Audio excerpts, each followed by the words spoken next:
6 साल से मुगल सल्तनत इस सूरमे बंदा सिंह बहादुर का कुछ न बिगाड़ सके। इसने दुनिया की सबसे ताकतवर सल्तनत की नाक के नीचे अपने गुरु के सपनों का पंजाब बसाया, जालिमों का नाश कर जुल्मों से मुक्त पहला खालसा राज स्थापित किया। लाहौर से फिर निकला मानवता के इतिहास का सबसे क्रूर जुलूस।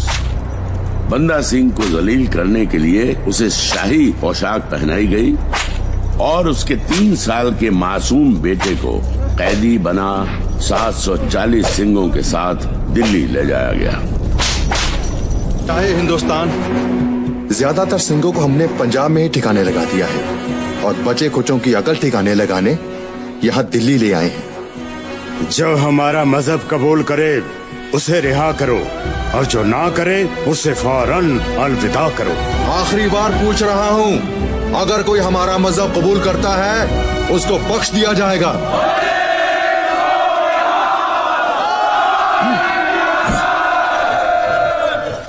ओ सिपाहियों, लाओ एक को। ओ जल्लाद, पहले मैं।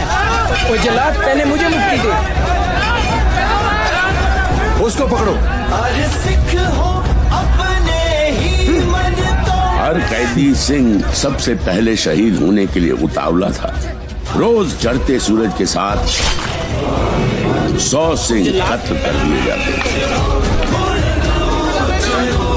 7 दिनों में 700 सिंह शहीदी पा गए।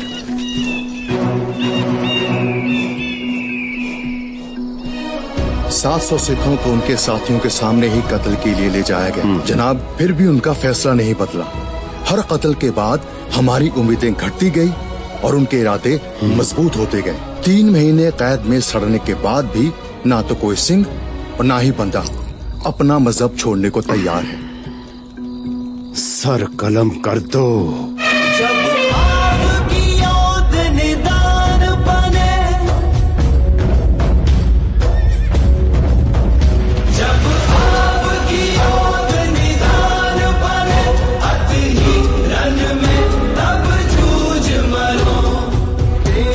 डर तो नहीं लग रहा पुत्र? डर? वो क्या होता है? हाँ, तुझे कैसे पता? वो तो सिंगों में होता ही नहीं। हाँ, जैसे बाबा फतेह सिंह में भी नहीं था। उनसे सीख लिया कि धर्म के लिए अटल कैसे रहना है। चल, हुक्म हुआ तो अपने बच्चे का खुद कत्ल करेगा। सिंह औरतों और बच्चों पर कभी वार नहीं करते। इस हैवानियत के तुम महारथी हो।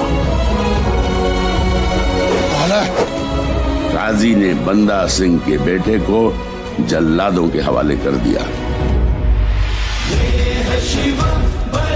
बंदा ने उसकी लाल दस्तार को चूमा और उसके कान में कहा, वाहिगुरु जी की फतेह। बेटे के चेहरे की तरफ देखा और निर्भय होने के लिए कहा। बेटे ने भी वाहिगुरु जी की फतेह गरज कर जवाब दिया, मैं निर्भय हूँ। उसने कहा। बेटा वाहिगुरु जी की फतेह उचारते हुए जमीन पर गिर पड़ा। सत श्री अकाल। बंदा सिंह,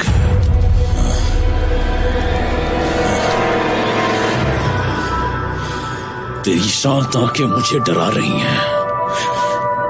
ये मेरे अंदर घुसती जा रही हैं। इन आंखों को फोड़, मैं तुझे अंधेरे में धकेल दूंगा, फिर तेरे टुकड़े टुकड़े करूंगा। रुक क्यों गए? मेरी आंखों को तो फोड़ दोगे, लाखों और जो तुम्हें तुम्हारे पापों की याद दिलाएंगी उन्हें कैसे फोड़ोगे?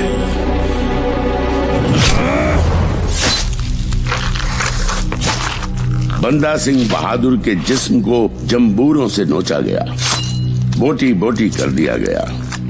मुगलों की ये दरिंदगी भी बंदा सिंह को आखिरी सांस तक उसके उस खालसा पंथ से टस से मस नहीं कर सकी।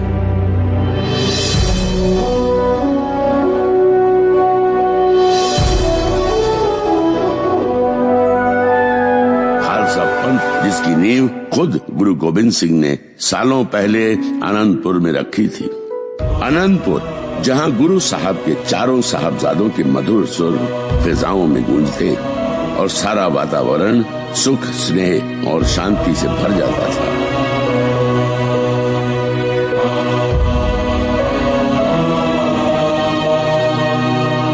आनंदपुर साहब की रौनकों को किसी की नजर लग गई। धोखे से वजीर खान ने गुरु साहब से आनंदपुर का किला खाली करवा लिया और सरसा नदी पर आकर उनका सारा परिवार बिखर गया। 40 सिंहों और 2 बड़े बेटों के साथ गुरु साहब ने चमकौर की गढ़ी में डेरा लगाया। 10 लाख की फौज लेकर वजीर खान ने हमला बोल दिया। दुश्मन के साथ लड़ते हुए पहले बाबा अजीत सिंह शहीद हुए, फिर बाबा जुझार सिंह ने गुरु पिता से आशीर्वाद ले जंग में वीरगति प्राप्त की।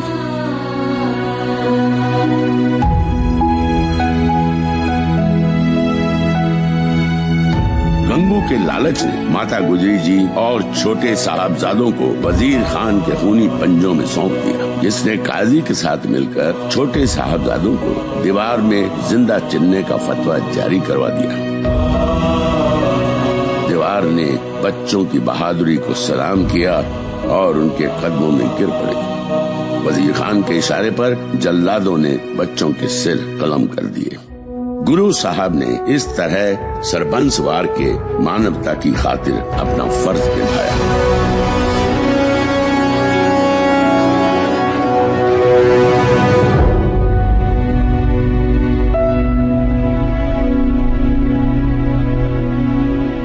(1708) सरहंद 3 साल बीत गए थे। जिस जगह पर छोटे साहबजादों को दीवार में चिनकर शहीद किया गया था, उस दीवार को वजीर खान ने टूटा हुआ इसलिए छोड़ दिया था ताकि वो भयानक दृश्य लोगों को उसकी दहशत की याद दिलाता रहे। और उसके विपरीत लोग वहां आकर साहबजादों की स्मृति को प्रणाम करते। कईयों को तो वहां वाहेगुरु की आवाजें भी सुनाई देती। और तो और कोई श्रद्धालु हर महीने उनकी शहीदी के दिन वहां जोत जला जाता। कौन जला जाता पता नहीं चलता था। आज भी इस महीने की वही तारीख है। वजीर खान की दहशत के सामने वो कौन सा सिर था जो झुकने के लिए तैयार नहीं था।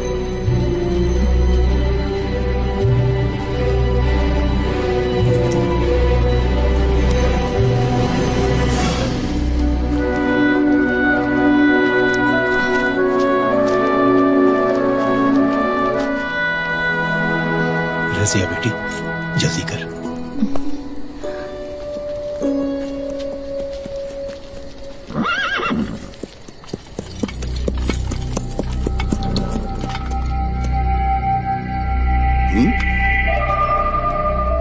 कमरुद्दीन, ये जोत किसने जलाई? पता नहीं जनाब, मैं तो नमाज पढ़ने गया था।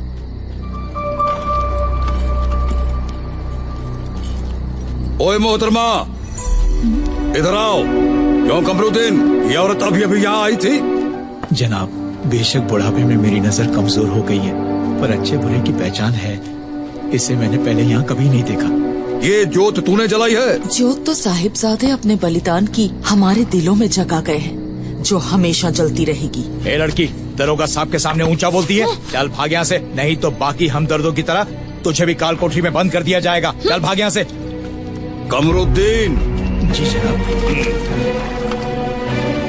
लोगों को तो हम कैद कर लेंगे, पर उन आवाजों को कैसे कैद करेंगे जो इस दीवार से आती है? इसलिए इस लड़की के दिए को जलाने के थोड़ी देर बाद मैं दिए को यहाँ से उठा लेता हूँ। इस तरह से उसकी श्रद्धांजलि भी पूरी हो जाती है और सरकार के कानों तक बात भी नहीं जाती।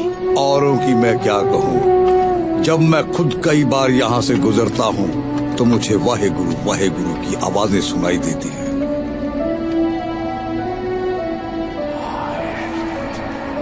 सुना जनाब?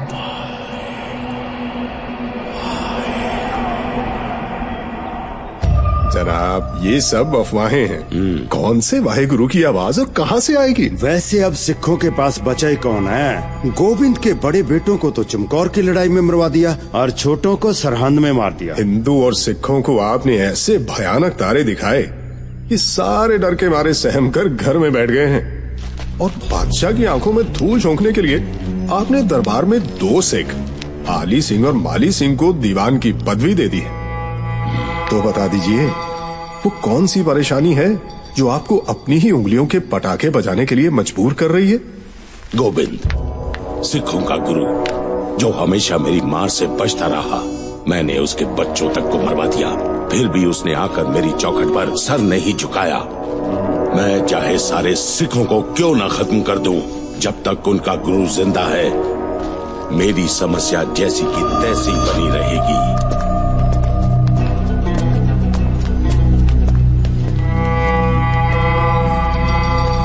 खान साहब, ये दोनों आपकी समस्या का हल करके दिखाएंगे। जिसका सर कलम हमारी तलवार न कर सकी, क्या तुम उसका शिकार करोगे? जी हाँ, हमारे वार से मरेगा गोविंद और सदमे से मरेगी पूरी सिख कौम। तुम्हारे जवाब ने तो मेरी उम्मीदों के बंद दरवाजे खोल दिए। सुचानंद, इनकी झोलियां सौगातों से भर दो। जी।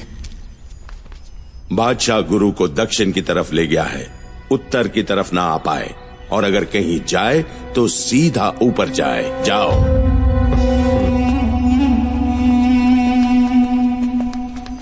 गुरु की हत्या? खान साहब, अपनी सोच के बारे में दोबारा सोच लेना, कोई बुरी बात नहीं। उस गुरु की मौत में ही मेरी जिंदगी है, इससे पहले कोई और मुसीबत मेरी तरफ आए।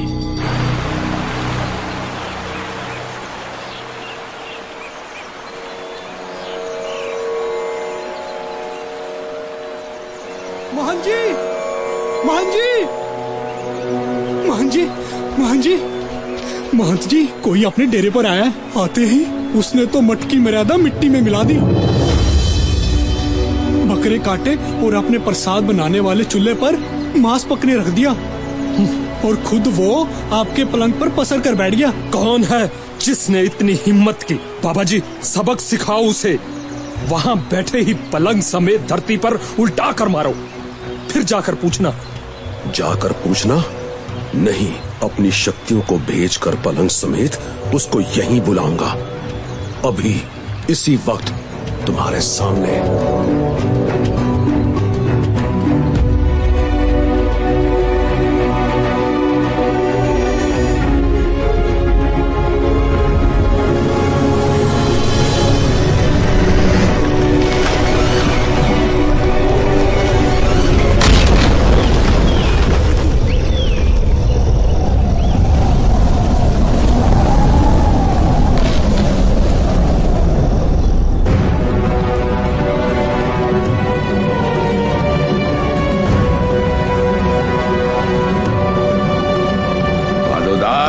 अहंकार के अंधकार से निकल सच्चाई की रोशनी में आ। तुमने कुछ सुना? नहीं महंत जी, आपने तो कुछ भी नहीं कहा। माधोदास, परमात्मा की आवाज सिर्फ आत्मा सुन सकती है, और आत्मा की आवाज सिर्फ परमात्मा। केवल मंत्र धुनी जमाने से शांति नहीं मिलती, चित्त को शांत रखना भी जरूरी है। तू भटक चुका है माधोदास। आज पहली बार तेरे सभी तंत्र मंत्र बेअसर साबित हुए। तेरे डेरे पहुंचने वाला शख्स कोई मामूली इंसान नहीं है।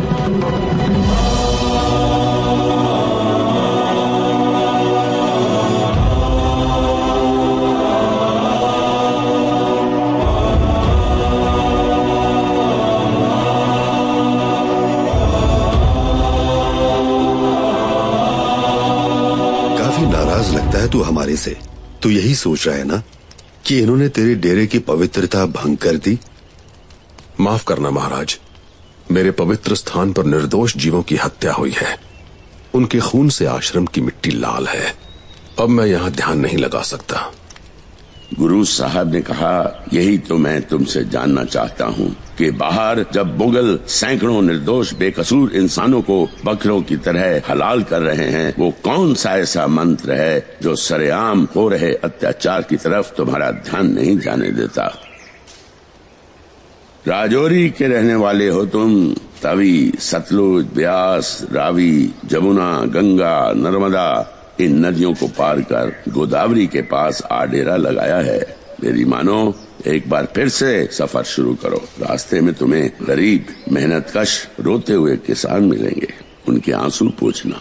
उनकी मुस्कुराहट के पीछे बैठा परमात्मा तुम्हारा इंतजार कर रहा है। अंतर्यामी, आप कौन हैं? गुरु साहब ने कहा, वही जिनको तुम जानते हो। ऐसे नहीं माधो, मन की आंखें खोल।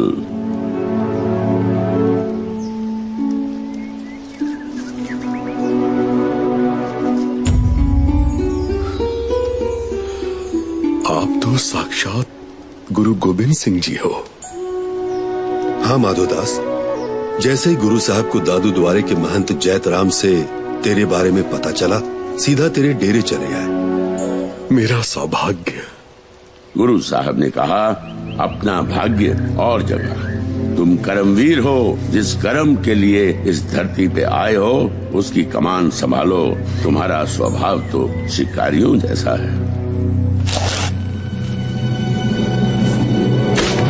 जुल्म के सताए हुए वो लोग उतने ही मासूम और बेकसूर हैं जितने तुम्हारे तीर से मरते हुए हिरनी के वो 2 बच्चे जो पैदा होते ही तुम्हारे सामने दम तोड़ गए, जिनको तुम तड़प तड़प कर मरता हुआ देख न सके और शिकार खेलना बंद कर दिया।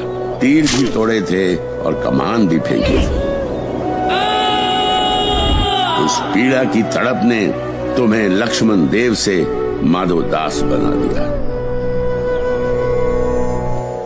अंतर्यामी, मैं? गुरु साहब ने कहा, हाँ हाँ, तुम कौन? जी, मैं आपका बंदा।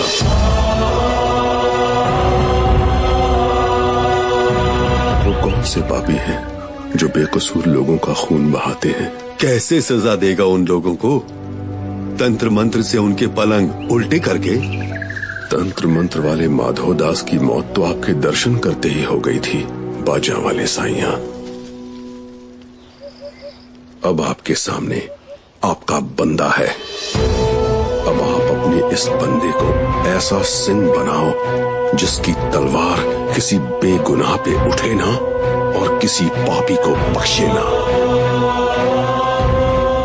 गुरु साहब ने कहा, बस तुम्हें बंदा ऐसा बहादुर सिपाही बनाएंगे जो इंसानियत के दुश्मनों को लोहे के चने चबवाएगा। अब तुम्हें हम गरीबों मजलूमों का सहाई खालसा बनाएंगे।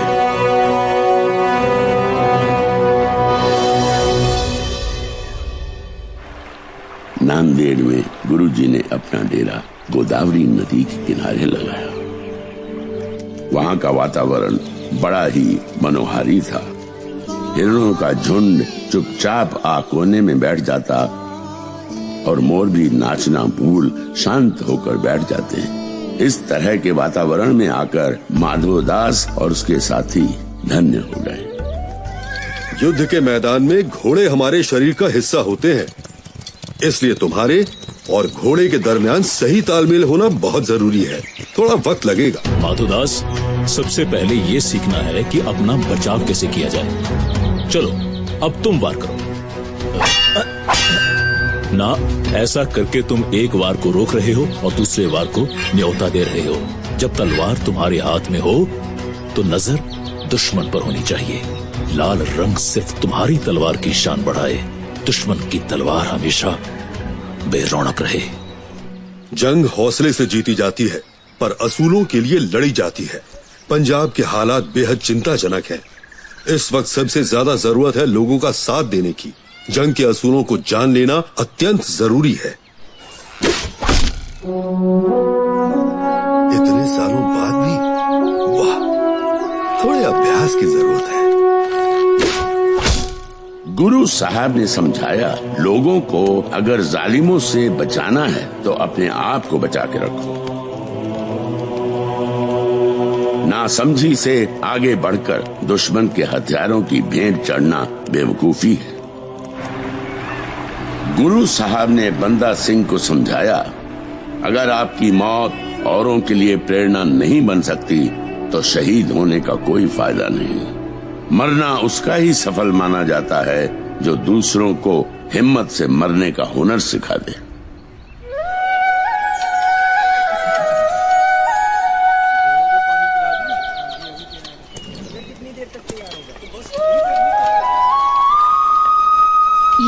जगह गुरु साहब ने कमाल की चुनी है। कमाल जगह का नहीं है, गुरु साहब का है। जहाँ भी जाकर बैठ जाते हैं वहीं एक नया आनंदपुर बसा देते हैं। सच कहती हूँ, अगर माता सुंदरी जी, माता साहेब कौर और भाई मणि सिंह जी यहाँ नांदेड़ आ जाते तो उनका भी यहाँ से जाने को दिल नहीं करता। मैंने सुना है कि गुरु साहब की देखरेख में आनंदपुर में जो रौनकें थीं, वैसी रौनक की मिसाल कहीं नहीं है। मैं गुरु साहब के बारे में सब कुछ जानना चाहता हूँ। आप तो उनके साथ काफी सालों से है ना? बताओ ना। माधोदास, दरबार सजते ही अनगिनत संगतें आती जाती, हर तरफ खुशी का माहौल था। इन खुशियों को और भी चार चांद पता है कब लगते? कब भाई साहब? जब गुरुजी के चारों साहिबजादों को इलाके में हंसते खेलते देख लोगों के चेहरे खिल जाते। जत्थेदार जोरावर सिंह और जत्थेदार फतेह सिंह, दरबार में औरंगजेब और वजीर खान को पेश करो। कोई औरंगजेब बनने के लिए तैयार ही नहीं हो रहा। हाँ वीर जी, कोई भी वजीर खान नहीं बन रहा। खबरदार, इस वक्त हम किसी के वीर जी नहीं, राजा हैं, राजा, और वो भी बहुत गुस्से वाले राजा। फतेह सिंह, राजा तो बड़े गुस्से वाला है। कोई बात नहीं, कल हमारी बारी है। दोषियों को पेश करो, नहीं तो तुम दोनों को बर्खास्त कर दिया जाएगा।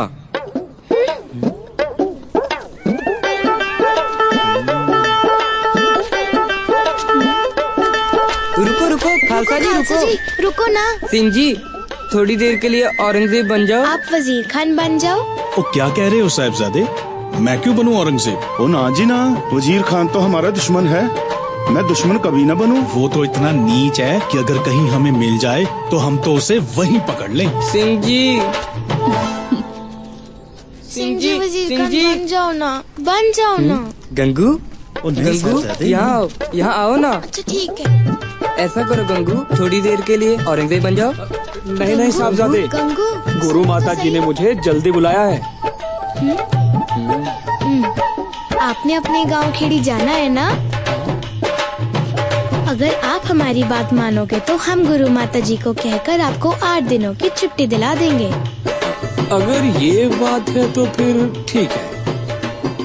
वजीर खान बन जाओ। वजीर खान ही औरंगजेब? नहीं, वजीर खान। मैंने इसको पहले देखा था। पहले आप दोनों भाई फैसला कर लो कि मैं वजीर खान हूँ या औरंगजेब। उसका फैसला हम करेंगे। हमें पहले औरंगजेब की जरूरत है। हाँ तो महाराज, औरंगजेब हाजिर है।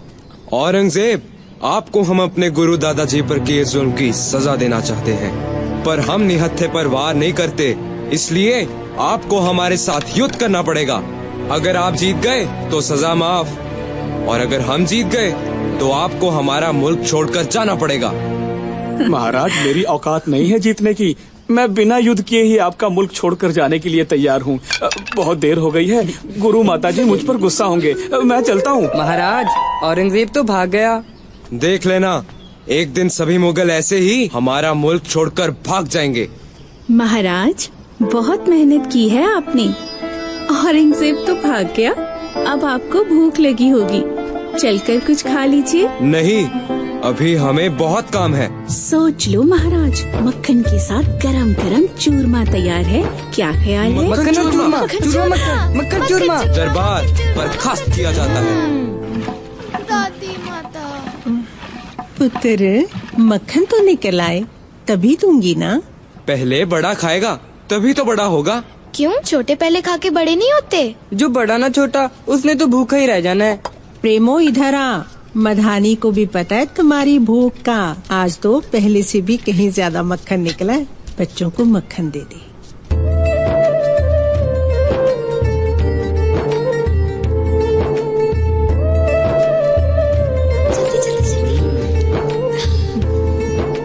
मक्खन से ही पेट भर लोगे? ये चूरमा कौन खाएगा? चूरमा मुझे दीजिए गुरु माता, सच में आज तो बड़ी भूख लगी। गंगू, चूरमा नहीं लाया? ये रहा माता जी। गंगू, तू 8 दिन की छुट्टी के लालच में औरंगजेब बनने को तैयार हो गया। अगर तुझे बड़ा लालच दिया जाए तो भला तू क्या कुछ करने को तैयार हो जाएगा? नहीं जी, मैं तो बस ऐसे ही खेल रहा था। खेल में भी रिश्वत लेना ठीक नहीं है। हाँ जी जी जी। पुत्र, तुम सुबह से कहाँ गए थे? गुरु माता जी, पहाड़ी राजाओं और मुगल फौज की नीयत कुछ ठीक नहीं लग रही। गुरुपिता के साथ बैठे सलाह मशवरा कर रहे थे। वीर जी, पर हमारे सिखों की फौज मुगलों की फौज से कम क्यों है? शेर गिनती में कम होते हैं, पर राज पूरे जंगल में करते हैं। जोरावर सिंह, शेर की तरह आजा। हाँ हाँ वीर जी, ये देखो। वीर जी, मुझे भी खिलाओ, मुझे भी खिलाओ। ओहो फतेह सिंह, तू एक तरफ हट जा, तू अभी छोटा है। देखो वीर जी, उतना खुद नहीं जितनी बड़ी डंडी उठाई फिरता है। पहले हमारे जितना तो हो जा, फिर आके हमारे साथ ऐसे खेल खेलना। फतेह सिंह जी, अब जाओ यहाँ से। ओहो, इतना जोश! खुद ही तो कहते हो वीर जी, पूरे जोश के साथ। हाँ हाँ, चल ध्यान से खेल।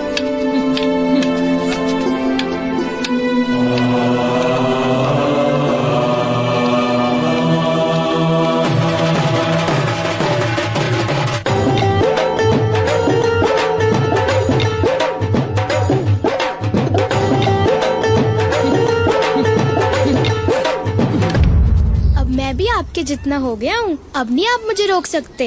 चाहे पास खड़े होकर देख लो। चलो अब खिलाओ मुझे। जिद ना कर, तुम्हें चोट लग जाएगी। फिर क्या हुआ, खेलते हुए चोटें तो लगती ही हैं। ये खेल नहीं, ये गतका है जो युद्ध के मैदान में काम आता है। फिर तो मैं जरूर सीखूंगा, मैं भी युद्ध पे जाऊंगा। अब जल्दी जल्दी खिलाओ मुझे, नहीं तो मैं अजीत वीर जी को बताऊंगा। चल फतेह सिंह, पीछे हट जा। वीर जी खेलो ना। हाँ हाँ, चल ध्यान से खेल। आज किसी को डांट पड़ेगी, आज किसी को डांट पड़ेगी, डांट पड़ेगी, डांट पड़ेगी। वीर जी खेलो ना। फतेह सिंह, क्या हो गया तुझे? मुझे अजीत वीर जी ने कहा है कि अगर मेरी कोई बात ना माने या मुझे कोई तंग करे, मैं उनको जाके बताऊं। वीर जी खेलो ना। हाँ हाँ, तो खेल। आज किसी को डांट पड़ेगी, आज किसी को डांट पड़ेगी। ओहो, आओ तशरीफ लाओ। चलो चलो चलो चलो। ध्यान से, कहीं लग ना जाए। बाबा फतेह सिंह के सर सजी दस्तारे देख गुरु साहब ने निहंगों की प्रथा शुरू की थी। फतेह सिंह छोटे और सबके लाडले थे, इसीलिए सिख संगत निहंगों को भी गुरु साहब की लाडली फौज कहकर बुलाती है। आनंदपुर के धोखे, सिरसा के कहर, गंगू के लालच और चमकौर के घमासान युद्ध के बाद मुगलों के कड़े पहरे को भेदते हुए गुरु साहब माछीवाड़े से सलोनी गांव होते गांव जटपुरे से गुजर रहे थे कि रास्ते में उनको रायकोट वाले चौधरी राय कल्ला मिले। सच्चे पातशाह जियो, मैं तो आपके पालकी में दर्शन करके धन्य हो गया। और कोई सेवा है तो हुक्म कीजिए। गुरु साहब ने कहा, किसी भरोसे वाले समझदार गुरुमुख प्यारे को सरहंद भेजो। हम माताजी और छोटे साहबजादों का हाल जानना चाहते हैं। सरहंद की तरफ से आ रही हवाओं में बेचैनी सी है। गुरु पातशाह जियो, मेरे नौकर नूरा माही की बहन का निकाह सरहंद में हुआ है। इसको हम अभी भेज देते हैं और किसी को शक भी नहीं होगा।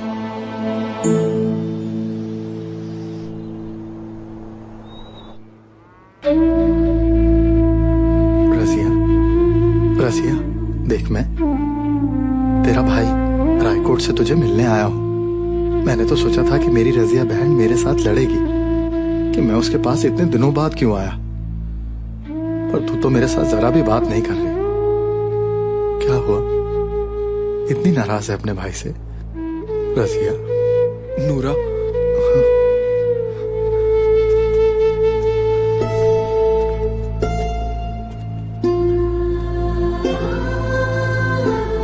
सब कुछ खुलकर बताओ, इसे असल में हुआ क्या है? गुरु गोविंद सिंह के छोटे साहिबजादों को जब दीवार में चुनवाया गया था, रसिया उस जगह से थोड़ी ही दूर खड़ी थी। लकीवीरे, टोडरमल ने वजीर खान से जगह खरीदी। अब वो उसी जगह पर माता और बच्चों का संस्कार कर रहा है। यहाँ क्या हो रहा है लक्की? बड़ी हिम्मत दिखाई।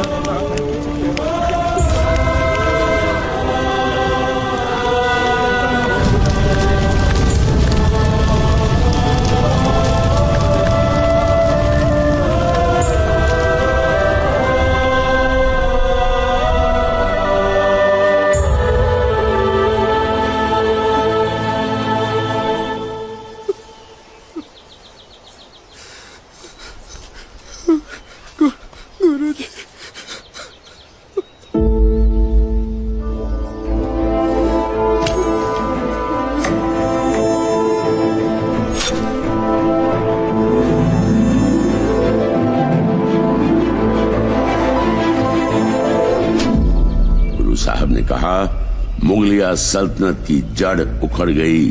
अब इसके दिन उंगलियों पर गिने जा सकते हैं।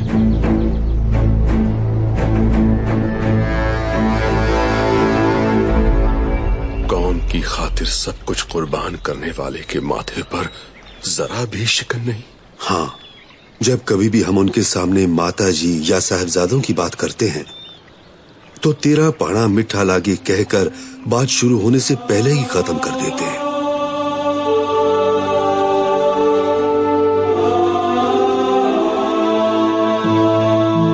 आज के दीवान की समाप्ति होने से पहले अगर संगत में किसी ने कुछ पूछना हो तो पूछ सकता है।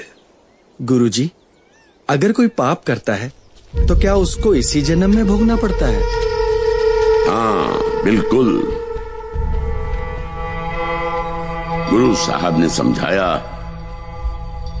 पापों का हिसाब यहां ही देकर जाना है।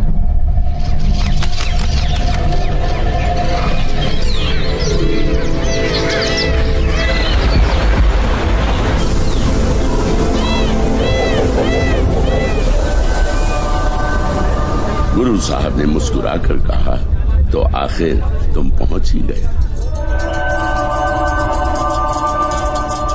बड़ी दूर से आए लगते हो। जी गुरुजी, हमें आशीर्वाद दीजिए। गुरु साहब ने कहा, वाहेगुरु तुम्हारी मुरादें पूरी करे। गुरुजी, पापी और अपराधी में क्या अंतर होता है? पापी वो होता है जो पाप करने के बारे में सोचे। अपराधी वो होता है जो उस सोचे हुए पाप को अंजाम तक ले जाए। क्या पापी का चेहरा पढ़ा जा सकता है? पापी का पाप उसके चेहरे पर साफ शब्दों में लिखा होता है, जिसको हम सिर्फ मन की आंखों से ही पढ़ सकते हैं। ये तो फिर आपके जैसे अंतर्यामी ही पढ़ सकते हैं। हम तो किसी पर भी धोखा खा सकते हैं। गुरु साहब ने कहा, धोखे से ही तो 5वें गुरु साहब को लाहौर बुलाया गया था। क्या उनको पता नहीं था? पता था, पर रब को प्यार करने वाले रब की रजा में ही रहना पसंद करते हैं। गुरुजी, इन तुर्कों के पापों का हिसाब कौन करेगा? क्या उनको भी कभी उनके किए सारे जुल्मों की सजा मिलेगी? गुरु साहब ने समझाया, जैसा अनाज धरती में बीजोगे वही उगेगा, उसी को काटना पड़ेगा। काटने की ऋतु कब आएगी ये निरंकार जानता है। गुरुजी, इतनी भी गर्मी नहीं। फिर इन दोनों के माथे पर पसीना, इन दोनों की आंखों में मैंने अजीब सी बेचैनी देखी है। बाकी आप जग ज्ञाता हो।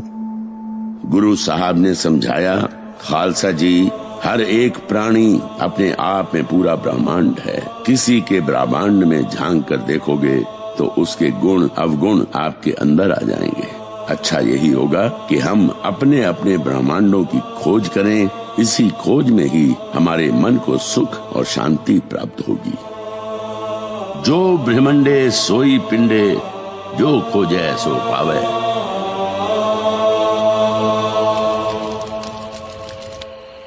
क्या सोच रहा है? किसी की पीठ पीछे वार करना मुझे तो ठीक नहीं लग रहा। कमाल है, पहली बार मिलकर गुरु का इतना असर हो गया तेरे पे। देखा नहीं वो कैसे मुस्कुरा रही थी, जैसे उन्हें पता हो कि हम क्या करने आए हैं यहाँ। मैं तो उनकी मुस्कुराहट देखकर ही डर गया। गुरु साहब की आंखों में कितनी सच्चाई है, देखा तूने? मैं अपने शिकार की आंखों में उसे मारने के बाद देखता हूँ, ये देखने के लिए कि वो मर गया या नहीं। मैं तो कल सुबह ही वापस जा रहा हूँ। कोई रूहानी गुरु के नए चेले, वो जिसका नाम वजीर खान है ना, उसके अंदर शैतान की रूह है। उसने तेरे इसी गुरु के बच्चों को कितनी बेरहमी से मारा था, याद है ना? अगर यहाँ से खाली हाथ गए ना तो वो तेरे साथ तेरे सारे परिवार को उससे भी ज्यादा बेरहमी से मारेगा। अब रब का नाम ले और शांत होकर सो जा। 2-4 दिनों में मैं गुरु का काम तमाम कर दूंगा। तू बाहर पहरा देना बस। शुक्रिया। ये पंजाब का नक्शा है माधोदास, इस नक्शे को ध्यान से देखो। ये अनंतपुर साहिब, ये सरहंद और ये चमकौर। इस नक्शे पर से जालिमों का नामो निशान मिटा देना है।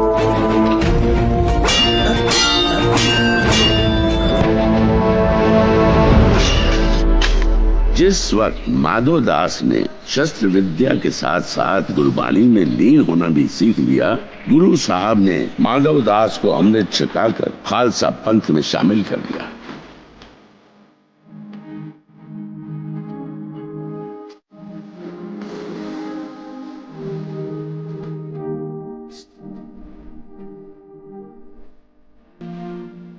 निरंकार ने अपनी माया से ये एक ऐसी तस्वीर बनाई। एक तरफ भाई दया सिंह जी, जिनको गुरु साहब जी ने 5 प्यारों के साथ पहली बार अमृत छकाया था, और दूसरी तरफ बंदा सिंह बहादुर, जिसको आखिरी बार गुरु साहब ने अपनी हुजूरी में 5 प्यारों के द्वारा अमृत की दीक्षा दी।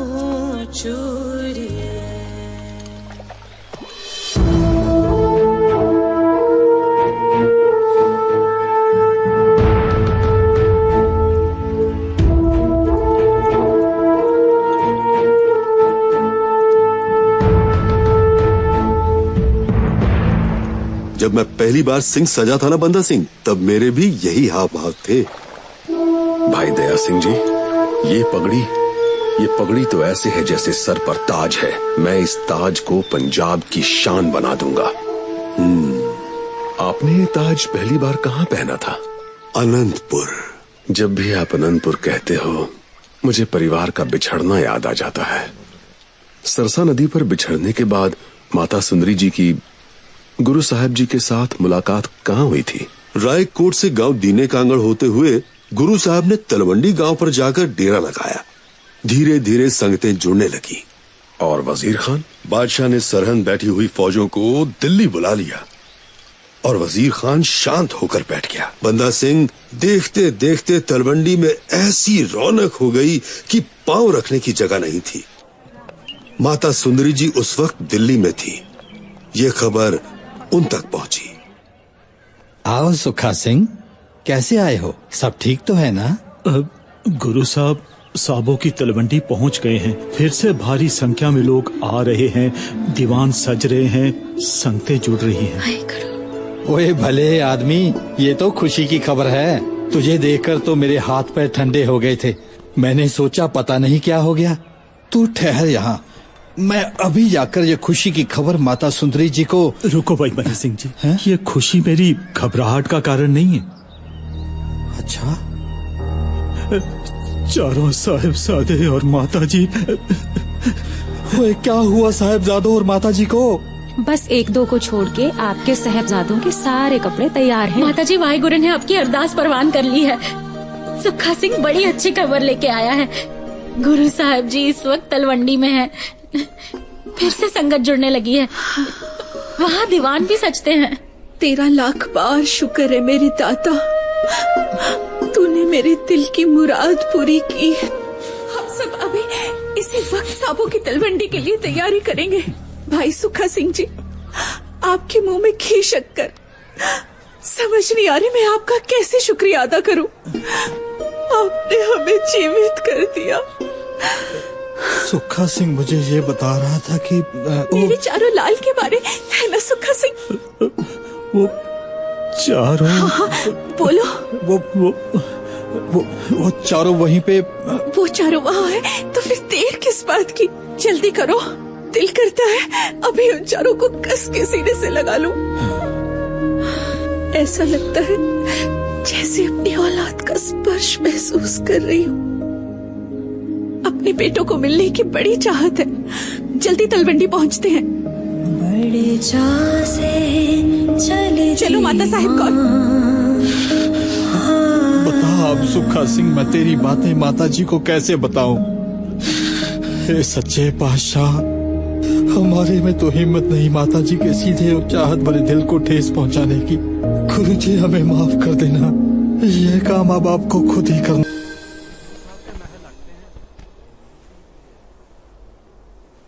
गुरु साहब ने कहा, उठ भी जाओ अब। आने जाने, मिलने बिछड़ने के साथ ही निरंकार की दुनिया चलती है। भाग में लिखा जीव आत्मा को भोगना पड़ता है। संजोग विजोग दो कार चलावे, लेके आवे पाग।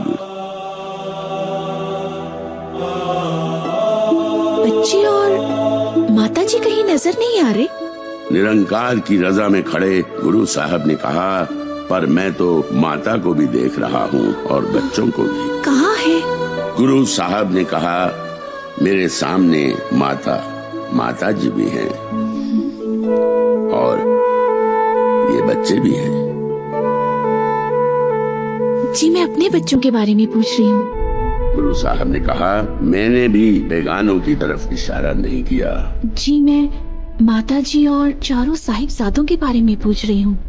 गुरु साहब ने कहा, इन पुत्रन के शीस पर वार दिए सुत चार मुए तो क्या हुआ, जीवत गई हरा।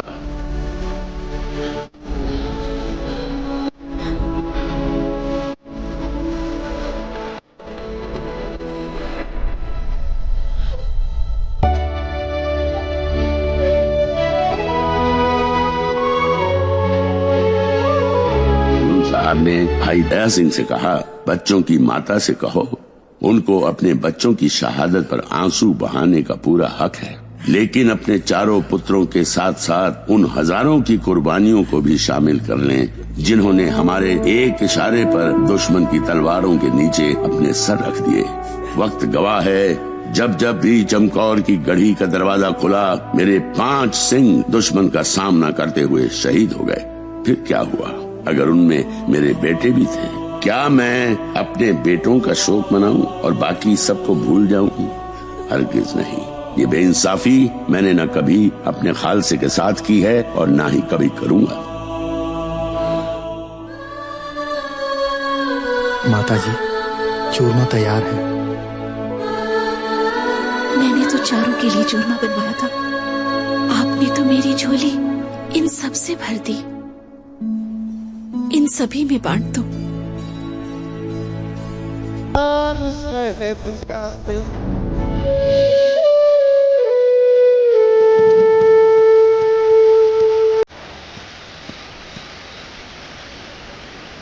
भाई दया सिंह जी, अब तो मैं भी सिंह सज गया हूँ। गुरु साहब मुझे भी आप सबके साथ सरहद ले जाएंगे और वहां जाकर हमें हिसाब लेना होगा साहिबजादों के खून के हर कतरे का। जल्दी पंजाब चलो, ये वजीर खान चुप बैठने वालों में से नहीं है। गुरु को मारने के लिए 2 पेशेवर कातिल भेज दिए। मुझे तो ये फिक्र है कि बच्चों पर जुल्म करके और पीठ पीछे हमला करने की आदत डालकर कहीं आप सूरमाओं की तरह युद्ध में लड़ना ही ना भूल जाओ। क्या होगा अगर कभी गुरु के साथ आपका जंग में मुकाबला हो गया तो? जंग की नौबत तो तब आएगी जब वो गुरु जिंदा बचेगा। बड़ी बेगम आपको समझाते इस दुनिया से रुखसत हो गई। मुझे अपनी जान की कोई परवाह नहीं। ये जुल्म ना करो। अब मैं कुछ नहीं कर सकता। जहरीले सांप शिकार पर निकल चुके हैं, बस अब डसने की देर है। आजा।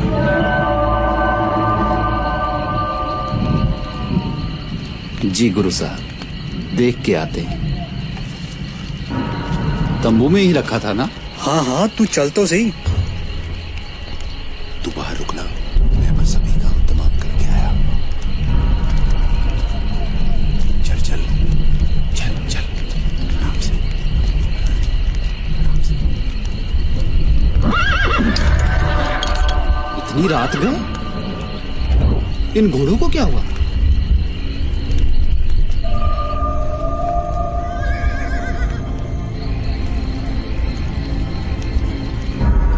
चल देख के आते हैं।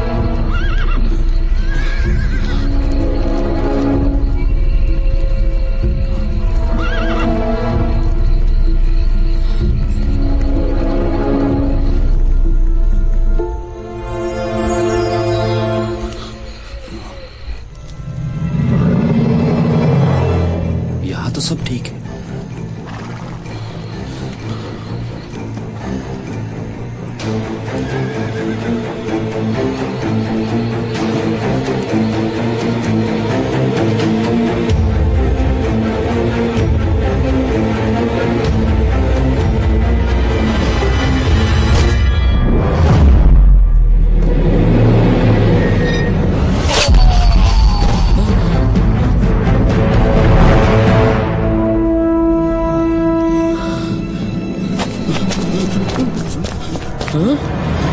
पकड़ो इसे! इसने अपने साथी के साथ मिलकर गुरु साहिब पे वार किया है।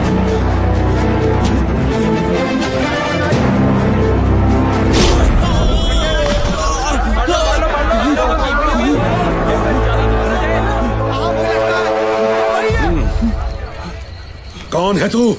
कहां से आया है? मुझे वजीर खान ने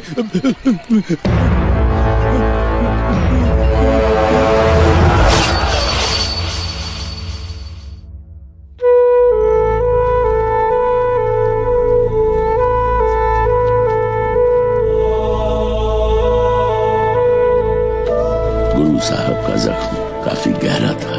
वैद्य ने उसको सीकर खून का बहना तो बंद कर दिया, पर जख्म की गहराई के बारे में उसे ठीक अंदाजा नहीं लग पाया।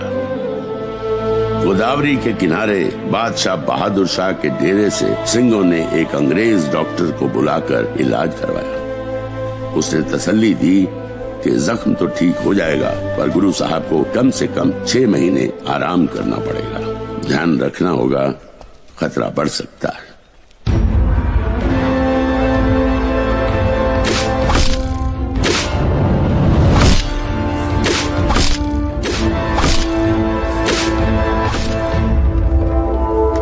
सिंह, मैंने कहा था ना आपसे, वो शांत नहीं बैठेगा। जालिम वजीर खान। पंजाब से संदेश आया था कि गुरु साहब के भेजे पैगाम घर घर पहुंच गए हैं। लोग घरों की छतों पे खड़े होकर सच्चे पातशाह की राह देख रहे हैं। गुरु साहब की छाती का जख्म उनको घोड़े की लगाम नहीं पकड़ने दे रहा था, इसलिए उन्होंने कुछ चुने हुए सिंघों की मौजूदगी में अपने 5 प्यारों की सहमति से अपने घोड़े के शहसवार को नियुक्त करने का फैसला सुनाया। पंजाब को जाने वाले जत्थे की अगुवाई बंदा सिंह बहादुर करेगा। जो हुक्म गुरु साहब जी। मैं इसको अपनी कुछ सौगातें भेंट करना चाहता हूं। ये हैं हमारे तरकश के 5 तीर,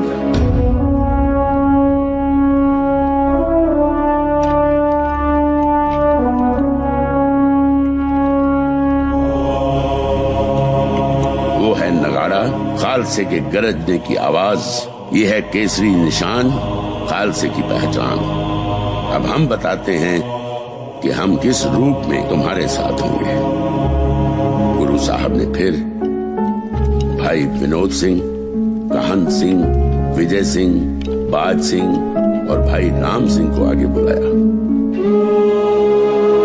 ये हैं 5 प्यारे, इनके रूप में हम हर वक्त तुम्हारे साथ होंगे। इनकी रजा में रहकर तुम्हें चलना पड़ेगा।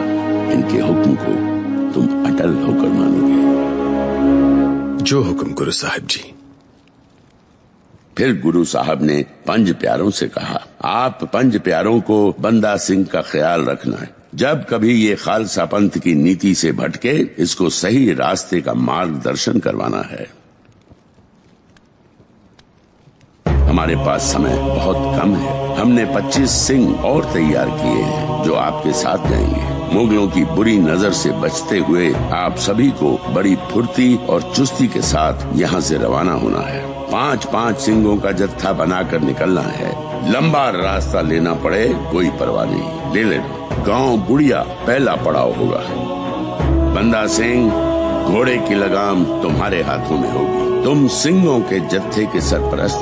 लड़ना पड़ जाए तो मेरा इंतजार नहीं करना, पीछे कभी नहीं हटना। किसी को कुछ कहना सुनना है। कल सवेरे जत्था पंजाब को रवाना होगा।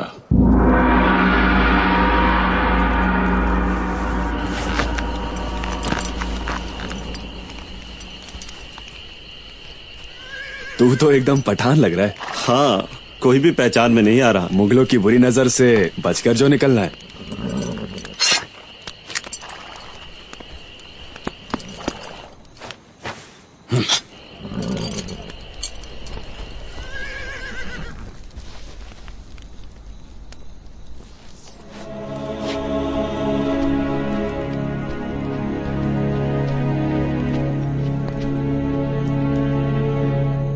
गुरु साहब मुस्कुराए और कहा, हमें पता था तुम आओगे।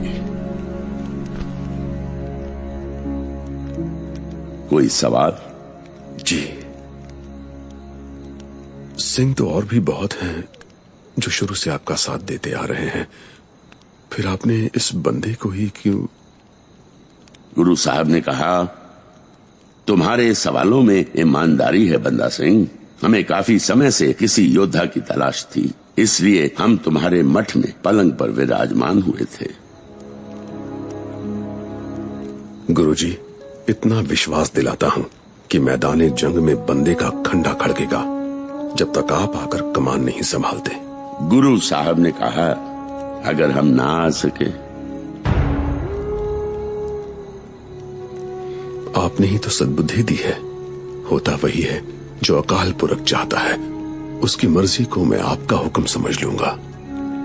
गुरु साहब ने पूछा, क्या तुम्हें हमारी कमी महसूस होगी? जी नहीं, क्योंकि मैं तो सिर्फ सिंहों की अगुवाई कर रहा हूँ। सिंहों के असली सेनापति तो आप ही हो गुरुजी। ये मैं जानता हूँ कि आप सिर्फ मेरे ही नहीं बल्कि हर सिंह के हमेशा संग रहते हो। गुरु साहब ने खुश होकर कहा, मेरा बंदा सिंह बहादुर, तुम वाकई में हर तरह से तैयार हो। आओ, तुम्हारे जाने से पहले अरदास करें। बंदा गुर कृपाल निकला, तेरा बंदा हूँ कह निकला।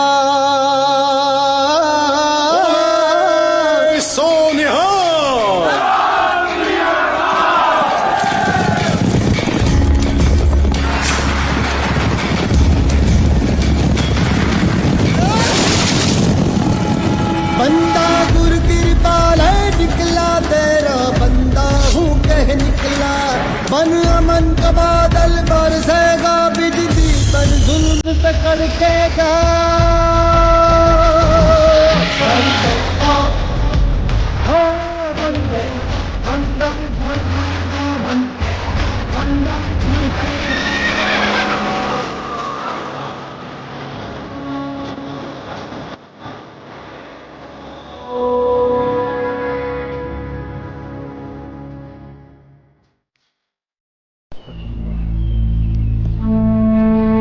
गुरु साहब का जख्म काफी गहरा था, पर वैद्य का कहना था कि उनके शरीर में धीरे धीरे जहर फैल रहा है। सिंह ये सुनकर बहुत घबराए हुए थे।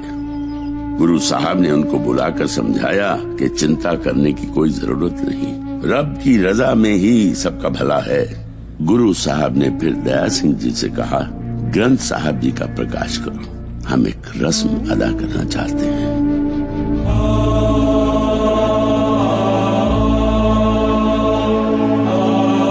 उन्होंने फिर ऐलान किया, खालसा जी, आज रस्मी तौर पर हम एक घोषणा कर रहे हैं। फैसला तो बैसाखी के दिन ही हमने कर लिया था, जब हमने 5 प्यारों को अमृत छकाया था। आज हमने 5 पैसे श्री गुरु ग्रंथ साहब के आगे चढ़ाकर माथा टेक दिया है।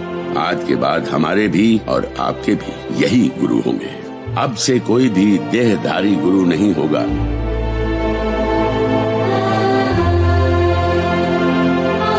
हमारी जोत श्री गुरु ग्रंथ साहब में विराजमान रहेगी और उस तक पहुंचने का एक ही रास्ता गुरु पंथ खालसा होगा।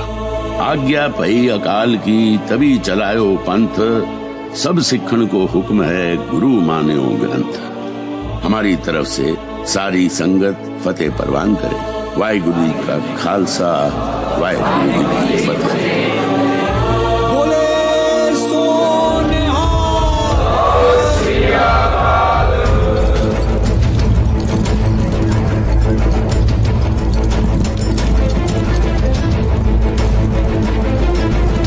बंदा सिंह जी, हमले की शुरुआत हम नहीं करेंगे। अगर उन्होंने हमला किया तो फिर खत्म हम करेंगे। ओए, रुको, कहाँ जा रहे हो? अपने घर।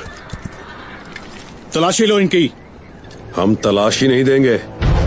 अच्छा, बड़ा टेढ़ा सुर है तेरा। तेरी तो जब भी कोई नेक काम के लिए जा रहा हो उसे टोकते नहीं।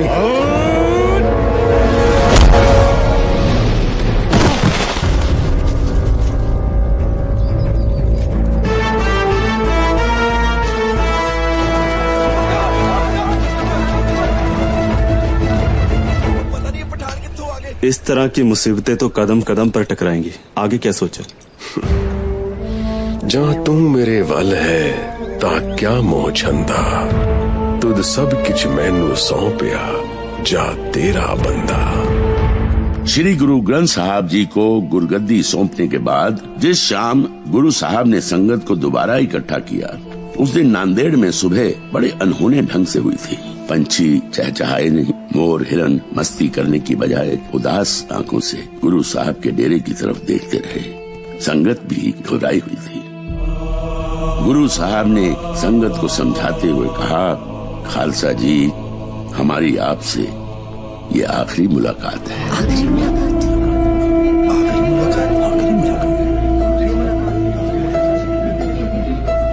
हमारा जख्म हमें ईश्वर का संदेश दे रहा है। कुछ देर बाद हम अपनी अंतिम सांस लेंगे। रब के वास्ते गुरुजी, ऐसा मत कहिए। सच्चे पातशाह हमें छोड़कर जा रहे हो, ये उचित नहीं है। गुरु साहब ने समझाया, जैसे निरंकार के दिए हुए श्वास पूरे होते हैं, मौत इंसान को अगले सफर का मुसाफिर बना देती है। ना पहली पातशाहियां दुनिया छोड़कर गईं, ना हम जाएंगे। हाँ, अकाल पुरख के हुक्म से ये 5 तत्वों का शरीर छोड़कर हम सदा के लिए परमात्मा में विलीन हो जाएंगे। फिर जो हमें सच्चे दिल से याद करेगा, हम उसके पास हाजिर हो जाया करेंगे। आप सबने आज से पर्चा शबद्दा पूजा अकाल पुरख की दीदार खालसेदा सिद्धांत पैरा देना।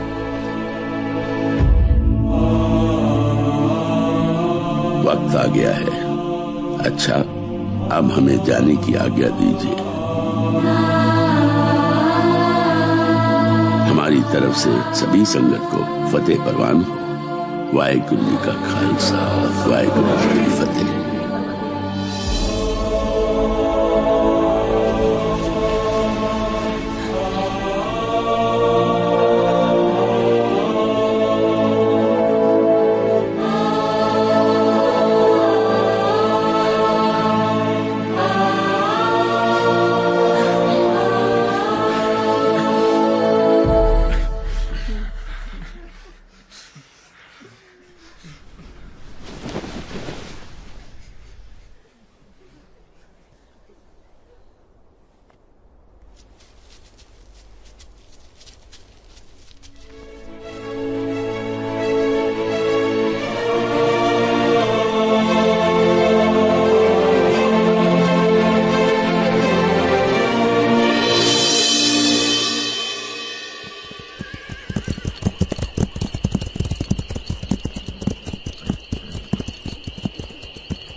हाँ, आप तीनों के लिए बहुत जगह है। आ जाओ, अंदर आ जाओ। ओए, तूने सिखों के बारे में सुना है? तू सिखों की बात छोड़, पहले ये सुन। मैंने सुना गोदावरी किनारे बैठा बहादुर शाह सेना के साथ दिल्ली को लौट गया। दक्कन में फैली बगावत अब शांत हो गई है। तू सिखों के बारे में क्या कह रहा था? अब तो लगता है नांदेड़ बैठे सिंह भी पंजाब को लौट जाएंगे। क्यों? बुरी खबर है, उनके 10वें गुरु गोविंद सिंह इस दुनिया से चले गए। क्या हुआ था? बीमार थे? नहीं, सुना छाती पर कोई जख्म था जिसका जहर सारे शरीर में फैल गया था।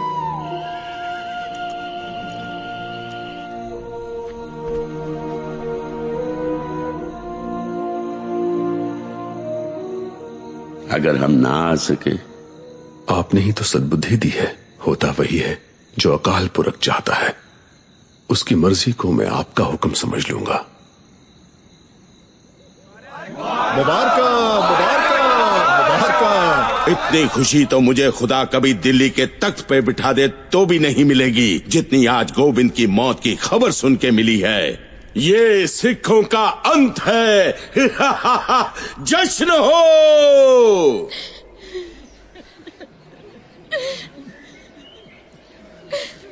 यूं लगता है जैसे सिर पर आसमान ही नहीं रहा। पिता की मृत्यु के बाद पुत्र को परिवार की जिम्मेदारी की पगड़ी पहनाई जाती है। इसलिए गुरु साहब हम हजारों को पगड़ियां पहनाकर चले गए हैं। अब उनके सपनों को पूरा करने की जिम्मेदारी हम सबकी बनती है। ये आप क्या कह रहे हैं? गुरु साहब को कुछ नहीं हुआ। उनको अपने सिंघों की बहुत चिंता है। देखो, सोचते सोचते कहीं गोदावरी की तरफ निकल गए होंगे। भाई दया सिंह जी, जाइए, ढूंढिए उनको, जाइए। जैसे पिछली बार आप माछीवाड़े के जंगल में गए थे, गुरु साहब मिल गए थे, इस बार भी मिल जाएंगे। जाइए भाई दया सिंह जी, गुरु पिता को ढूंढ के लाइए। हम उनके बिना नहीं जी सकते।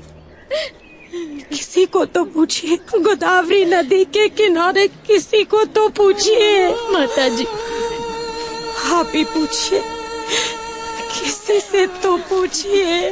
पूछूंगी, सबसे पूछूंगी। एक बार माता गुजरी जी मिल जाए, उनसे जरूर पूछूंगी, जिन्होंने ऐसे अनोखे लाल को जन्म दिया। जरूर पूछूंगी। 5 प्यारों ने मिलकर फैसला किया है कि अब पीछे नहीं हटना। नम आंखों से मंजिल धुंधली नजर आती है। अपनी आंखों से आंसू पोंछो और दुश्मन की आंखों से नींद उड़ा दो।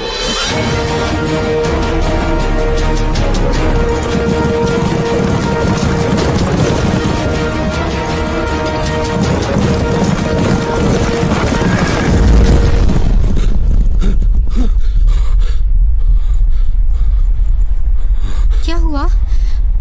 अचानक इस तरह उठ क्यों गए?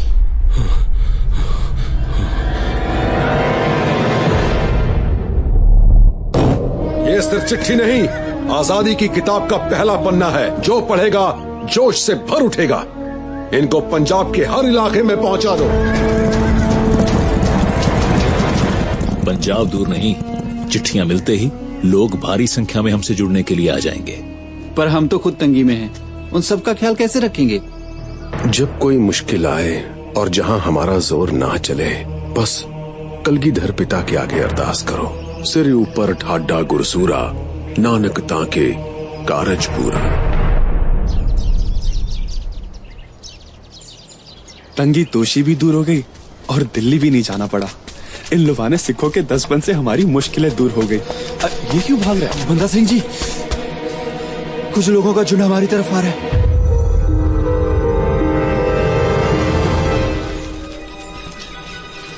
ये तो किसी गांव के लोग लगते हैं।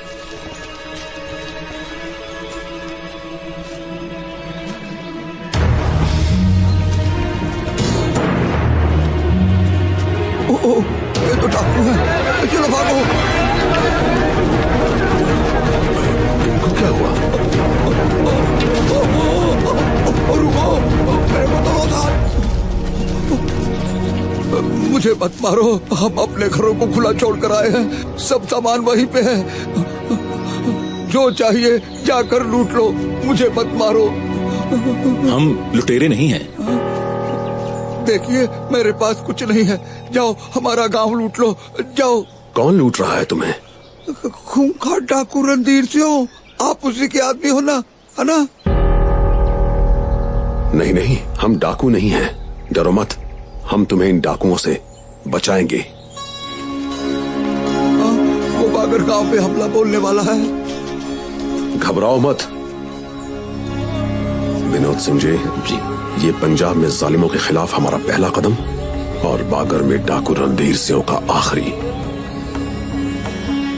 भेजा बंदा गुरु ने तपस्वी त्यागी है। लोगों के मनों में जैसे आशा नहीं जागी है।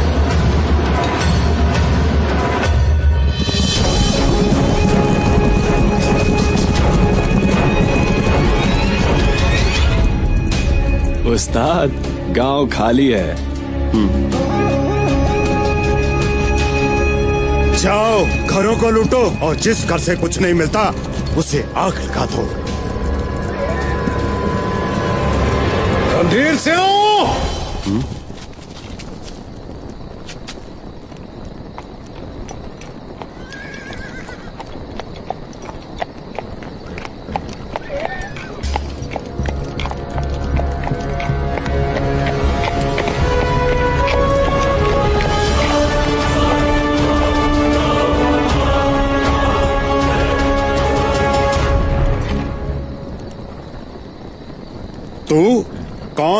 तेरे में इतनी हिम्मत कहाँ से आई? मेरे आने की खबर सुन परिंदे भी घोंसला छोड़ जाते हैं। अब तो मेरे आने की खबर सुन उजड़े गांव भी बस जाएंगे।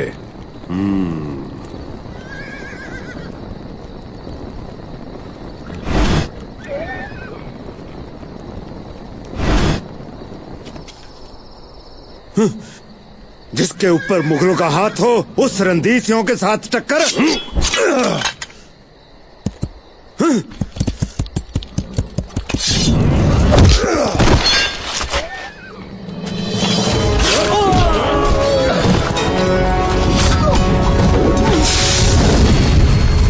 तेरी इतनी जरूरत, रंदीसियों को रोकने वाला कौन है तू? मजलूमों के वो दोस्त हैं, नेकी उनकी पहचान है। उस गुरु का आशीर्वाद लेकर निकला, बंदा सिंह बहादुर मेरा नाम है।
सिंह कभी निहत्थे पर वार नहीं करते। ये ले।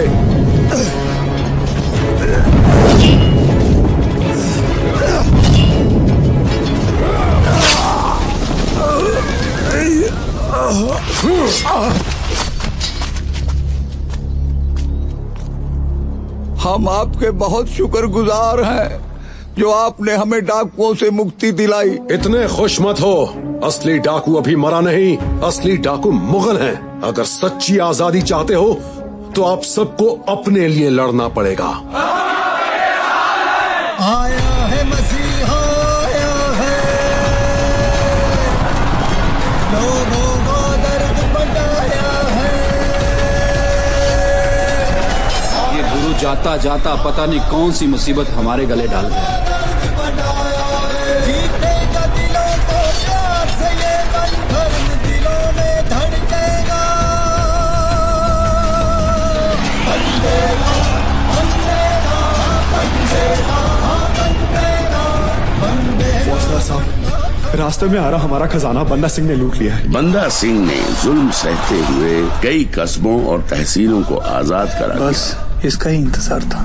उसकी शौर्य गाथा की गूंज ने वजीर खान के सिंहासन की नींव हिला दी।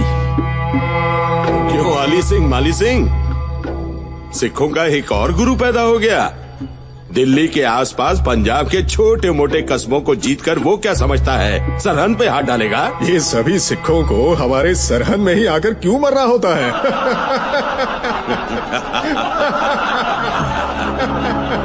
अब तुम ऐसा करो, उस तक पैगाम पहुंचाओ, कहो कि सुबह सरहद से टक्कर लेके दिखाए। देखना फिर उस बंदे का बहादुरपन कैसे निकलता है।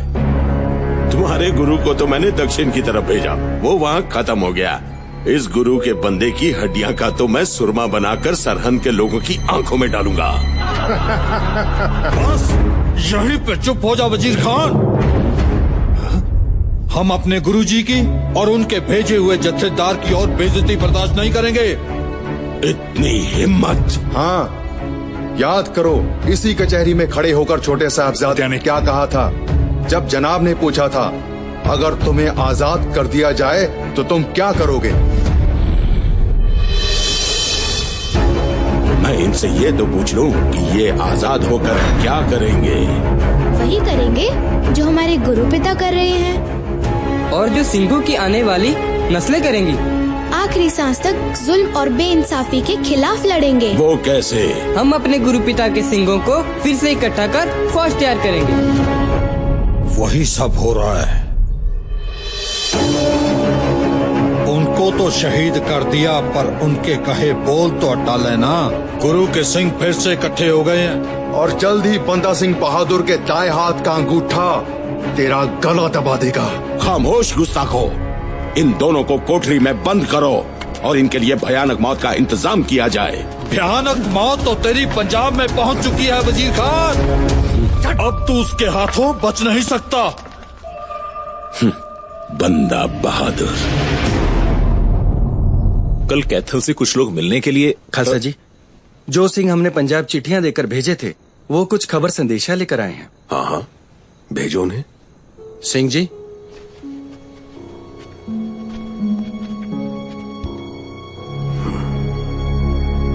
मैं समाने जाकर आया हूँ जी। समाना को अगर बाहर से देखें तो बहुत खूबसूरत लगता है, मगर अंदर जाएं तो हालात कुछ और ही हैं।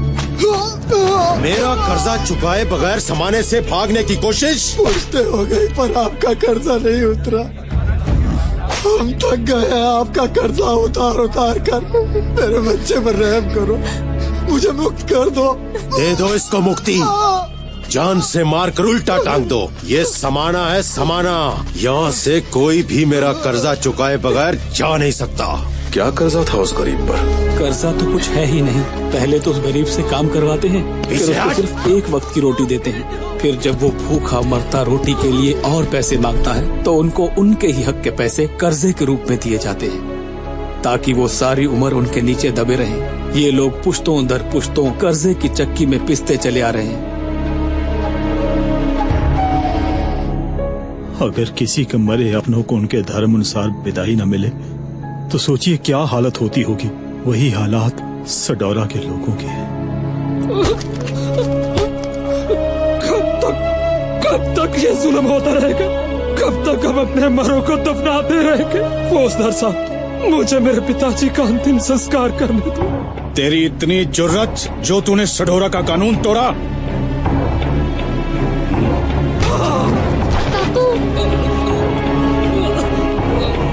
इसकी और इसके बाप की लाश को यहीं दफन कर दो। जो कपूरी में मैं देख कर आया हूँ उसको बताते हुए मेरा सर शर्म से झुक जाता है। ऐसा क्या होता है वहाँ? डोली किसी भी जाति या किसी भी धर्म की हो, कपूरी में उसका रास्ता कादरुद्दीन की हवेली से होते हुए जाना तय है। अब ले जा सकते हो अपनी बेटी को इसके पति के पास।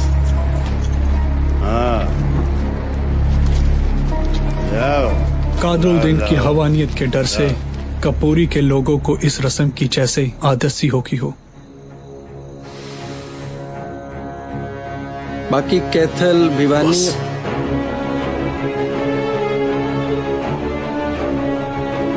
पंजाब तो नरक की भट्टी में गर्क होकर रह गया है।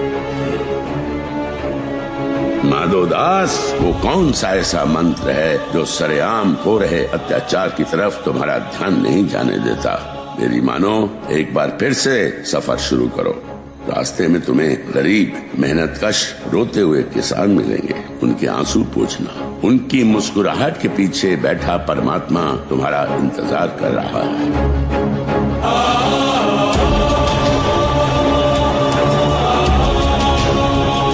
बंदों के साथ इस समय यहाँ है। हमारा मकसद सरहंद है और सरहंद पहुँचने के लिए हमें सबसे पहले समाने तक का सफर तय करना होगा। समाने की फौज की गिनती तो काफी है। हाँ, उम्मीद है हमारी भेजी चिट्ठियों के जरिए तब तक हमारे साथ हजारों लोग जुड़ चुके होंगे। और समाने तक पहुँचने का खर्चा? कैथल और सोनीपत के अमीरों, चौधरियों और फौजदारों ने अपना और गरीबों से लूटा हुआ पैसा सरकारी खजाने में रखा हुआ है। मेरी नजर उस पर है। आप जी 5 प्यारों की क्या राय है?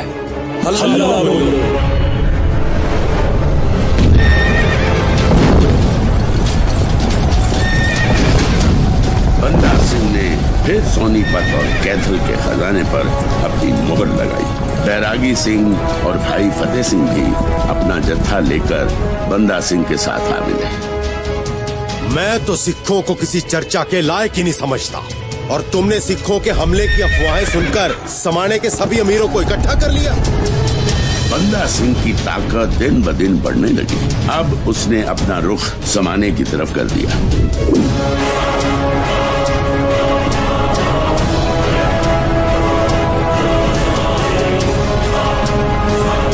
बंदा सिंह ने समाने पर हमला बोल दिया। जब सिंहों के जयकारे आम किसानों ने सुने तो उनके हौसले और भी बुलंद हो गए।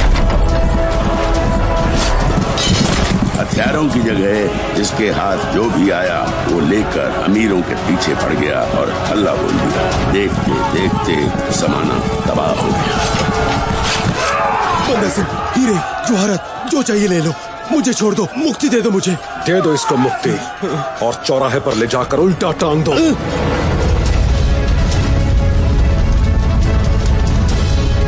छोटे साहबजादों को दीवार में चिनने वाले 2 जल्लाद शासल बेग और पाशल बेग भी समाने के ही रहने वाले थे। बंदा आ गया, बंदा आ गया। हमें माफ कर दो, ये सब कुछ वजीर खान ने किया था, हमारा कोई कसूर नहीं। तुम्हारा गुनाह भी उस दरिंदे से कम नहीं था। सिर्फ तुमने ही यहाँ की, सारे सरहंद ने ना कर दी थी। अपनी आजादी के लिए तुमने मासूम बच्चों को जिंदा दीवार में चिनकर दम घोटकर मारना चुना। मैं बताता हूँ तुमको सांस घुटने से कैसे होती है मौत।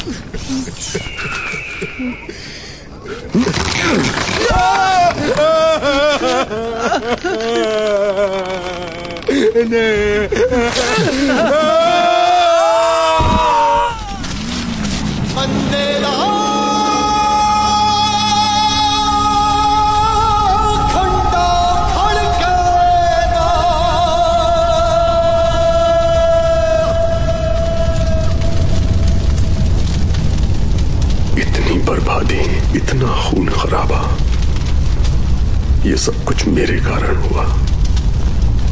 ये सब करने के लिए तो आपने मुझे पंजाब नहीं भेजा था। सच्चे बादशाह, आज कहीं फिर मेरे हाथों हिरणी के बच्चों का खून तो नहीं हो गया? नहीं बंदे, तुमने कुछ नहीं किया, गुरु साहब ने कहा।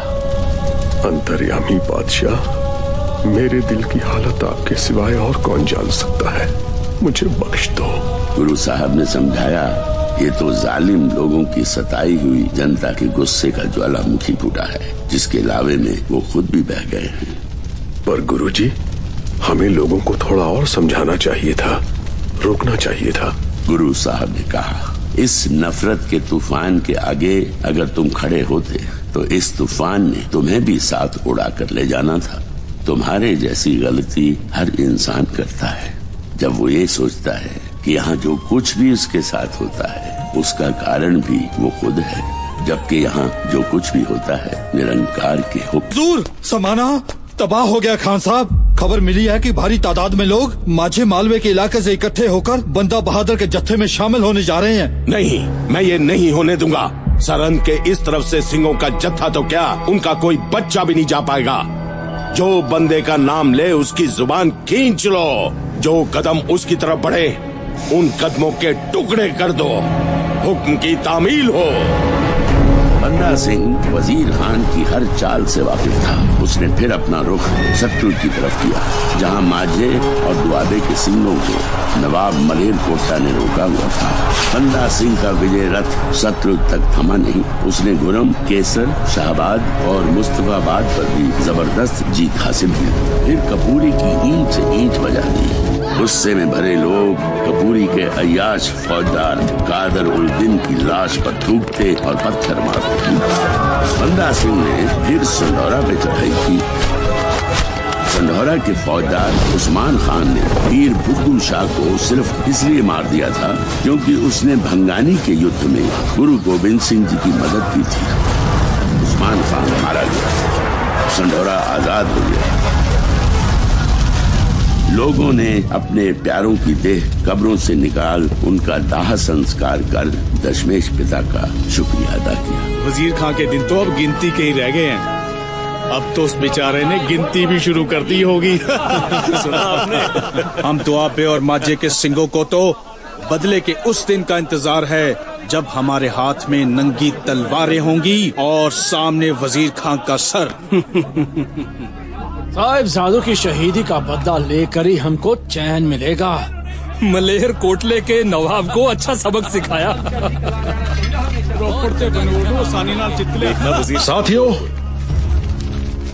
मैं आपके जज्बात की कदर करता हूं, लेकिन मैं एक बात साफ तौर पर बता देना चाहता हूं कि मेरे गुरु साहब ने मुझे अपने साहेबजादों की शहादत का बदला लेने के लिए नहीं भेजा।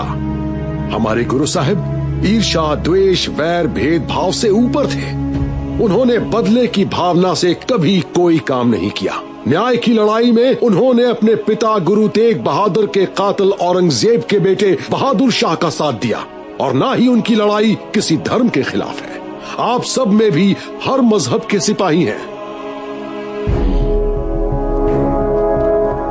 उन्होंने मुझे पंजाब को मुगलों के अत्याचारों से मुक्त करके खुशहाल पंजाब बनाने के लिए भेजा है।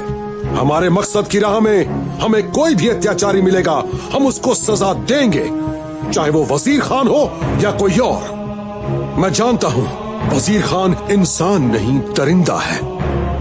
इस दरिंदे के लिए हमारे पंजाब में कोई जगह नहीं। सजा उसको जरूर मिलेगी। कैसे भूल जाऊं उस ठंडे बुर्ज को।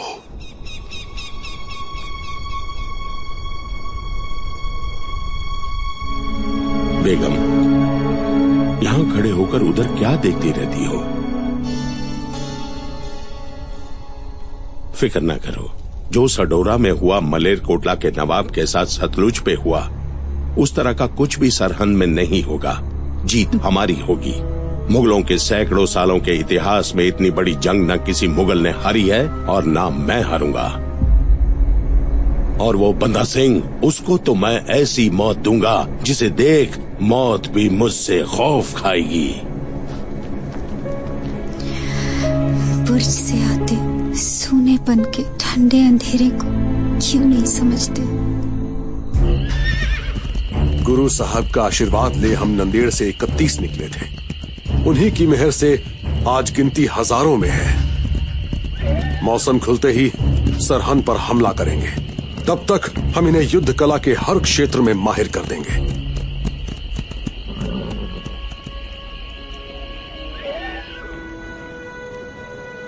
माओं ने बेटे, बहनों ने भाई और सुहागनों ने सुहाग हंस हंस कर युद्ध के लिए भेजे होंगे। कलगियां वाले बादशाह, तेरे बंदे में इन बंदों के विश्वास को मैं कभी ठेस नहीं पहुंचने दूंगा। मैं तो मर कर भी इनकी कुर्बानी का मूल्य नहीं चुका सकता। उल्टे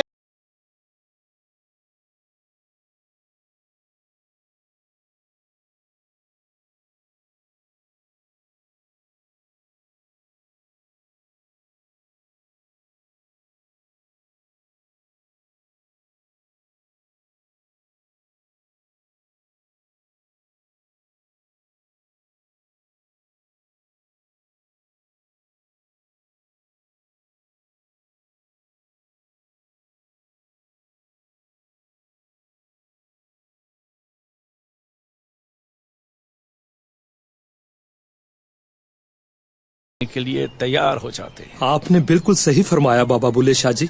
जैसे आपकी कलम लोगों को पाखंडियों से तोड़ती है, वैसे ही बंदा सिंह की सोच जालिमों के खिलाफ आम लोगों को एक दूसरे से जोड़ती है। भूखे प्यासे गरीब लोगों की पीड़ा को तो एक नेक दिल इंसान ही अपने अंदर महसूस कर सकता है। मैं तो अब कुछ कहते रुक गए साईं जी। कहूंगा, मुंह आई बात ना रहती है। अब रब की रजा में ना रहने वाले जालिमों का बुरा वक्त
मैं उसके 40 टुकड़े करूंगा।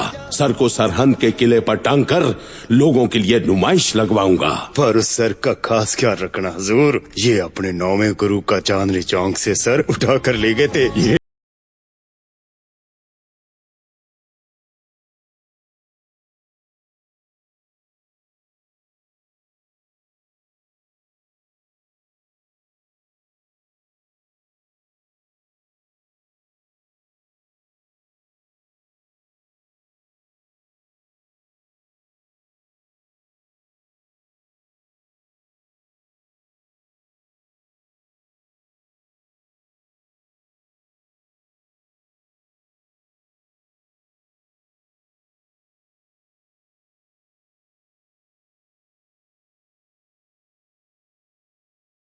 का मैदान चप्पड़ चिड़ी है। उस दिन बनूड़, मनीमाजरा और खैर के किलों से वजीर खान का कोई भी जरूरी सामान उस तक ना पहुंचे। बंदा सिंह, तलवारें देख, तोपे देख, देख मेरी फौज की तादाद देख।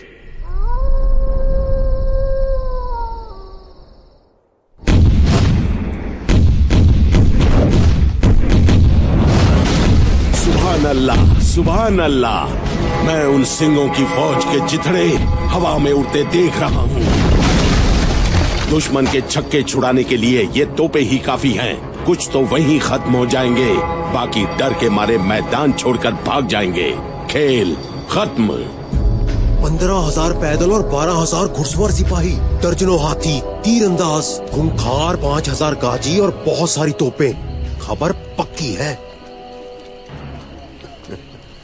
हमारे स्वागत के लिए अच्छी तैयारी की है वजीर खान ने। बंदा सिंह जी, हम तोपों का मुकाबला कैसे करेंगे? बस तोपों की मार का पता चल जाए कि कहां से कहां तक है। बंदा सिंह जी, गांव के जो नौजवान हमारी फौज में शामिल होने आ रहे थे, वजीर खान ने उनको मरवा कर उन्हीं के गांव के चौराहों पर लटकवा दिए, ताकि और लोग हमारे साथ जुड़ने की हिम्मत न कर सके। तुझे ये खबर कहां से मिली? मुझे ये खबर अपने साथ नए जुड़े सिपाहियों के खेमे से मिली है। मुझे बता, वजीर खान की फैलाई इस दहशत के बारे में सुनकर तुझे कैसा लगा? जी मेरा तो खून खौल रहा है।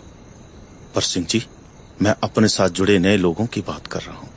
घबराओ मत। वजीर खान की फैलाई ये दहशत हमारे सिंगों के खून को उबाला देगी। बस इस खून को ठंडा मत होने देना।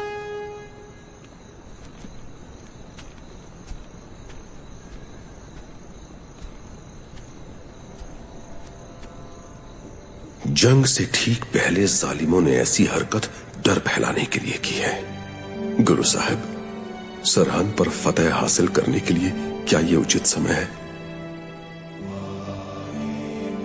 खालसा जी, सोची सोचना हो वही, जे सोची लखवार।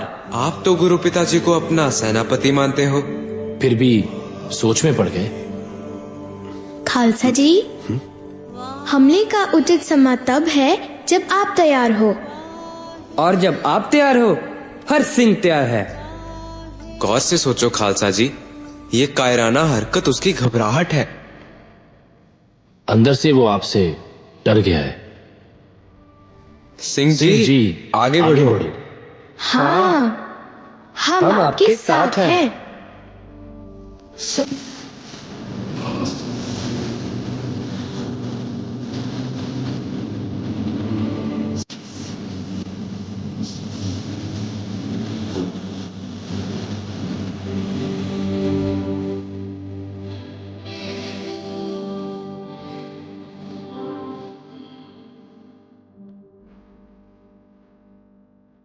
खालसा जी, सरहद से एक आदमी और एक औरत आपको मिलने आए हैं। वो पहले भी 2-3 बार आ चुके हैं।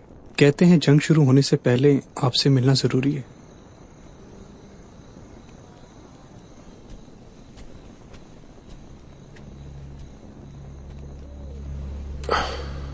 हाँ जी, बताओ। जी मैं नूरा हूँ। गुरु साहब जी के कहने पे मैं सरहंद गया था। हाँ, भाई दया सिंह ने तुम्हारे बारे में बताया था। ये मेरी बहन रजिया, जिसने छोटे साहबजादों की दीवार में होती शहीदी अपनी आंखों से देखी है।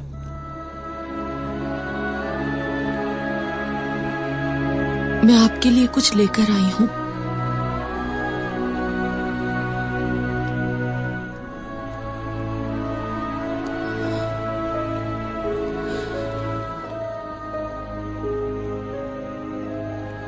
ये है उस दीवार की ईंट, 5 साल से मैंने अपने पास संभाल कर रखी थी। ये आपके लिए है। जंग में अपने साथ रखिएगा। मेरा विश्वास है आप वजीर खान को वो सजा दे सकेंगे जिसका वो हकदार है।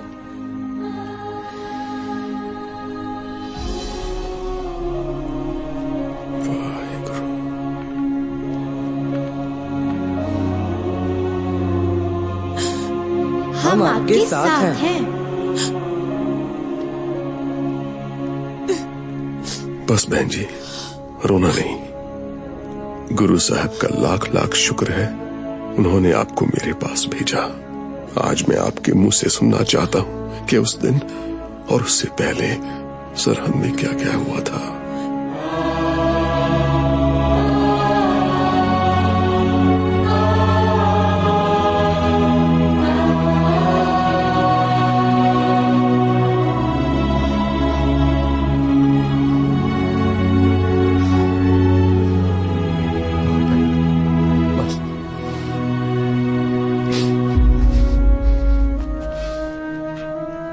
हे सच्चे बादशाह, आपने तो मुझे पंजाब आजाद कराने भेजा है, किसी से बदला लेने के लिए नहीं। लेकिन जंग में जाने से पहले जो हैवानियत की आंखों देखी कहानी इस बहन से सुनी है, उसको सुनकर बस मैं यही अर्ज करूंगा कि जिस वक्त वजीर खान मेरे सामने हो, उस वक्त आप मुझे माफ कर देना, माफ कर देना।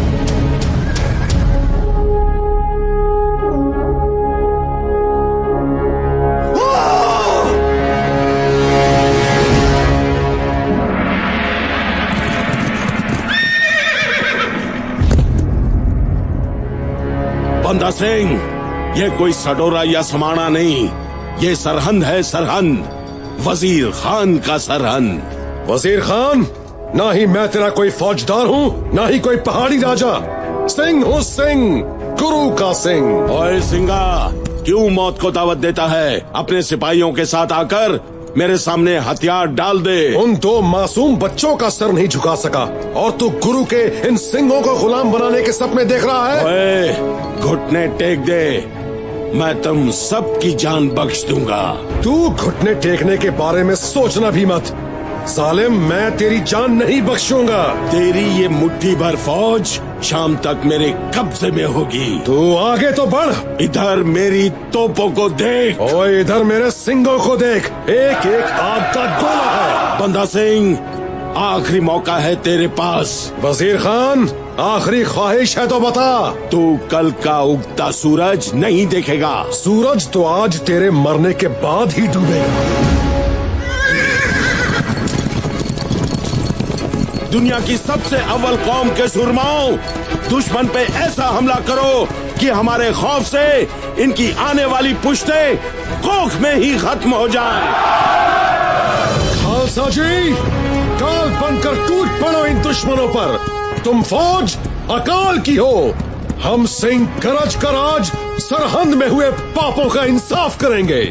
गर्व से भर उठेगा हमारी आने वाली पीढ़ी का सीना जब वो आज का इतिहास पढ़ेंगे। आज की जंग का सेनापति कौन? देह शिवा, शुभ कर्मन ते, न डरूं और सो जब निश्चय कर अपनी, निश्चय कर अपनी, निश्चय कर अपनी।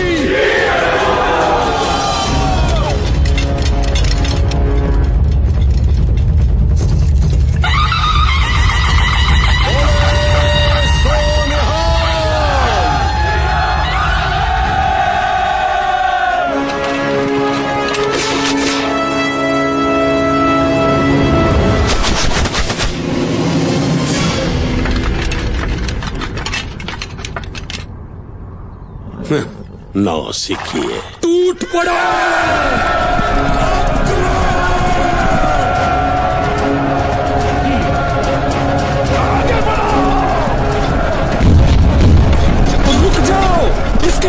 तोपों की मार है।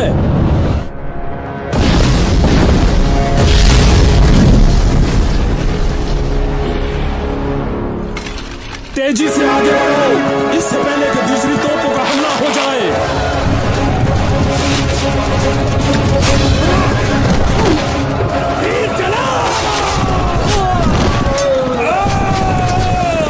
तोपें चला।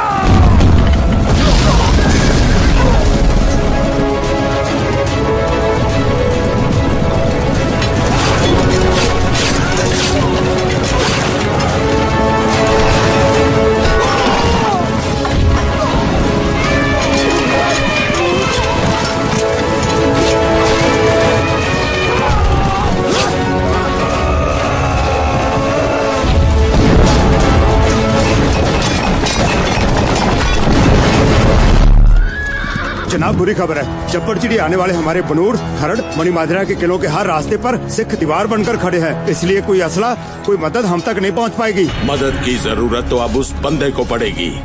उसकी फौज में शामिल मेरे लोग अब बाजी पलट देंगे। सुचानंद,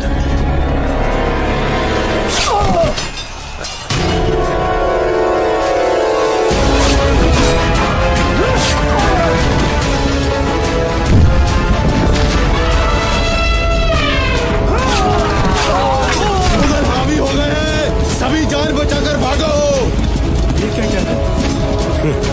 अब खेल खत्म।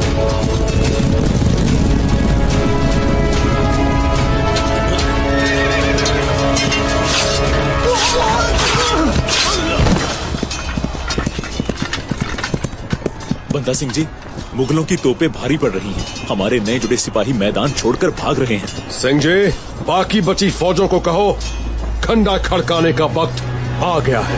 चलो।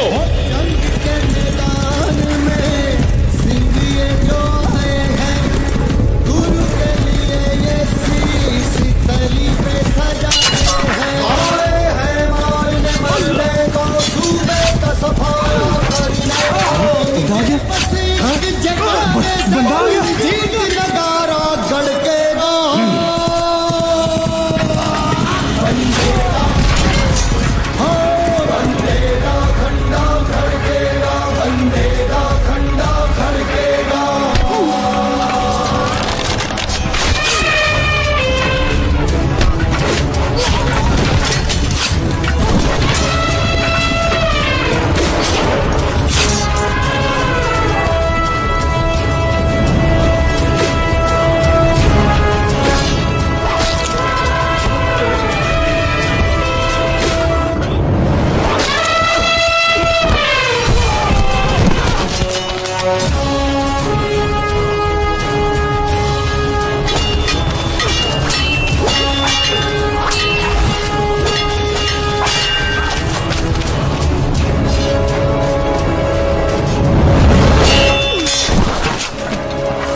की है तूने निहत्थे को तलवार देकर।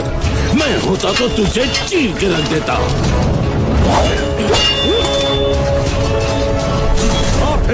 निहत्थे पे कर वार। कर।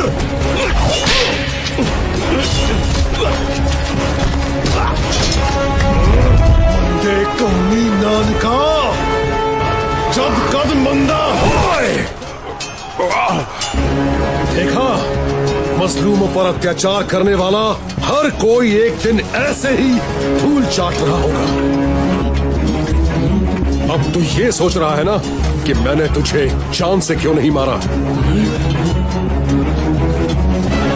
इधर देख, ये उस दीवार की ईंट है जिस दीवार में खड़े करके तूने मेरे गुरु के बच्चे शहीद किए थे। ये ईंट 5 साल पुरानी है। बाबा फतेह सिंह की उम्र भी उस वक्त 5 साल की थी। इस ईंट से मैं 9 जगह से तेरे शरीर को खोलूंगा, क्योंकि बाबा जोरावर सिंह की उम्र उस वक्त 9 साल की थी। अपनी करनी का फल भुगतने के लिए तैयार हो जा कातिल।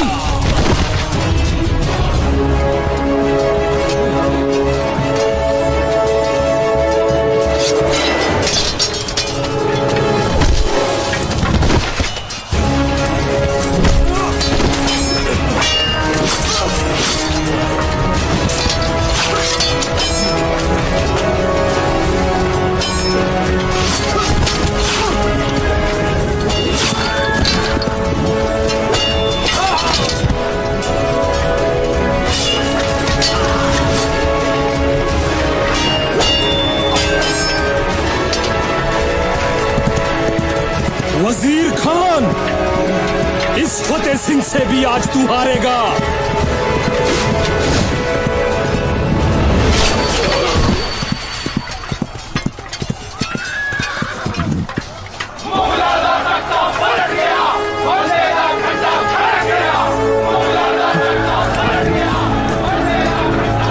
जालिम मरा है, इसकी परछाई अभी जिंदा है।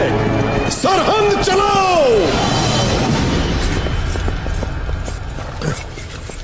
काजी साहब, काजी साहब, काजी साहब, दरवाजा खोलिए। सुचानंद, क्या खबर है? हम लड़ाई हार गए हैं, वजीर खान मारा गया। बाहर बच्चों को लेके दिल्ली भागो। ये तो सुचानंद है।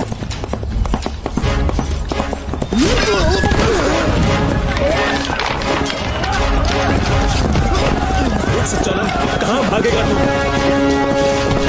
तेरी मौत तय है। सुचानंद, सुचानंद।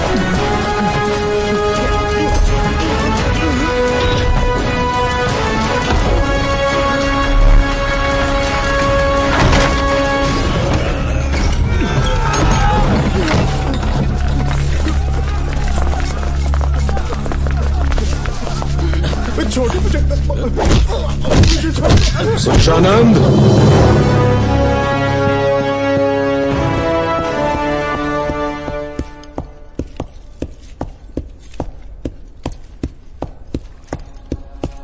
वाहेगुरु जी का खालसा, वाहेगुरु जी की सजा मंजूर है, पर झुकना कबूल नहीं।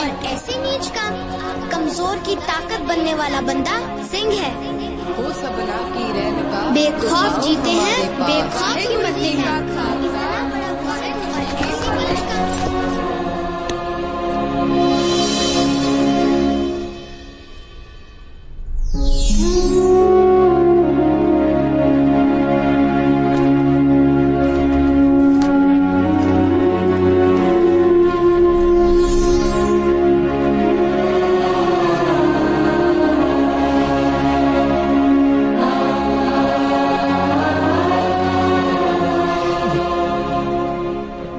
माफ कर दीजिए बंदा सिंह जी, मुझसे बहुत बड़ी भूल हो गई है।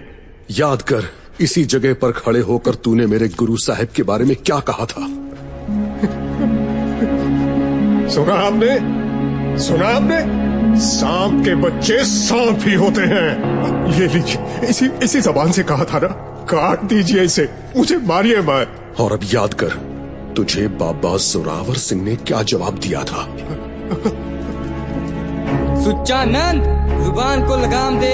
मजलूमा देव दोस्त ने नेकी उनकी पहचान है। शीश झुकाकर आदर कर, गुरु गोविंद सिंह उनका नाम है। लीजिए, मैंने अपना शीश झुका दिया अपना शीश। गुरु साहब को झुका दिया, आपके सामने भी झुका दिया। ये शीश अब इसी तरह झुका रहेगा। बस मेरी जान। सर ऊपर कर पाखंडी, अपनी जुबान से बोलकर बता, फिर बाबा फतेह सिंह ने तुझे क्या कहा था। शुक्र शुक्र शुक्र शुक्र कर हम तुम्हारे कैदी हैं, नहीं तो कसम गुरु पिता की, अब तक तुम्हारा सर कंधों से गिर चुका होना था। माफ कर दीजिए मुझे ठंडे बुर्ज में उम्र भर के लिए कैद कर दीजिए, बस मारिए मत। तो शुक्रिया अदा कर बाबा फतेह सिंह का, जिन्होंने तेरी मौत का आसान सा फरमान उसी दिन जारी कर दिया था। उन मासूमों का कहा तो मुझे पूरा करना ही पड़ेगा।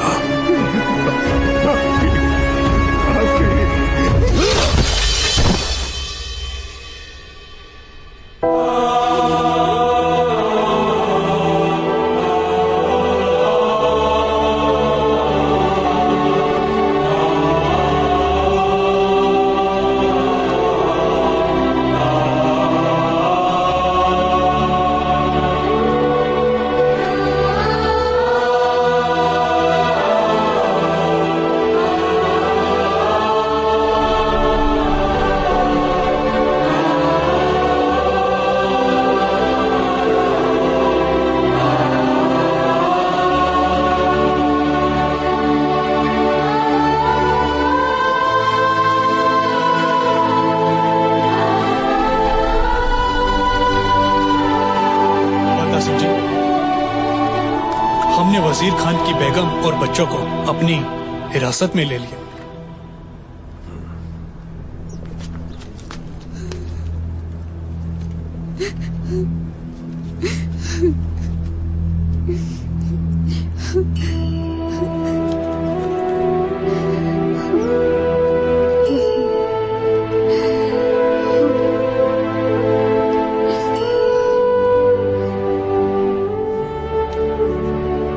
ये जहां जाना चाहते हैं, इन्हें उसी जगह पर हिफाजत और इज्जत के साथ छोड़कर आओ।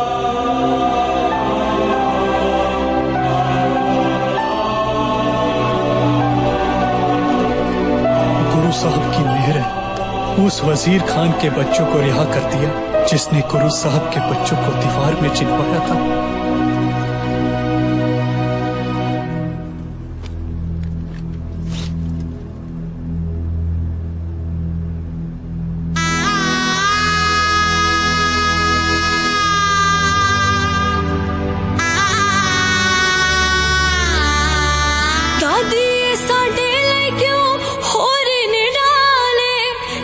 सिखिया ते उतरे तेरे लाले कर के सिरा दे बेटा रबी ते आन करिए दादे पिता दा ना रोशन जहान करिए रोशन जहान करिए फेला आ गया है दादी जुदाई दा असाज मुड़ के होना नहीं तेनू दसिए कि होना है तेरी अखियां नो असी रुलाना नहीं।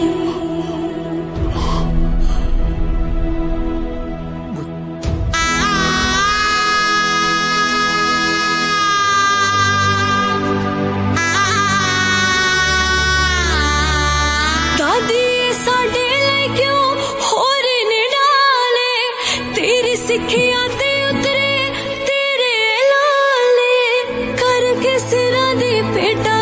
रबी ते आन करिए दादे पिता दा ना रोशन जहान करिए रोशन जहान करिए।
मैं जानता हूं आज की इस जंग के सेनापति आप खुद थे और ये जीत भी आपकी है।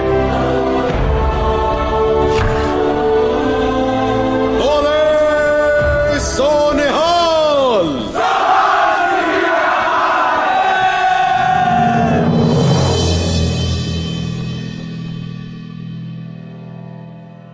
बंदा सिंह बहादुर ने न केवल पहला खालसा राज स्थापित किया बल्कि अपने गुरुओं के नाम के सिक्के भी चलाए जिन पे गुरुओं को श्रद्धांजलि अंकित थी। उन सिक्कों को नानक शाही यानी गुरु नानक जी की मोहरें कहा जाता था। उन सिक्कों पे अंकित था सबके दाता सतगुरु नानक जी की असीम कृपा से और शहंशाहों के शहंशाह सच्चे पातशाह गुरु गोविंद सिंह जी की तेग की फतेह से ये सिक्के आध्यात्मिक और सांसारिक दोनों जगत के लिए जारी हुए हैं। बंदा ने लोहगढ़ किले को अपनी सैन्य शक्ति का मुख्य केंद्र बनाया और जिन पहाड़ी राजाओं ने गुरु साहब को अनंतपुर के युद्ध में धोखा दिया था उनके राज्यों पर कब्जा कर लिया। बंदा का राज पंजाब में लाहौर के बाहरी हिस्से से लेकर दिल्ली के करीब सोनीपत तक फैला हुआ था। भाई फतेह सिंह जिन्होंने वजीर खान का सर कलम किया, वो समाना पे हुए हमले से पहले अपना जत्था ले बंदा सिंह से आ मिले थे।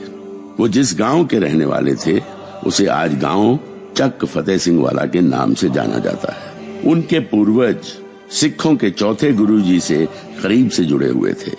फतेह सिंह की 12वीं पीढ़ी आज भी उसी गांव में रहती है।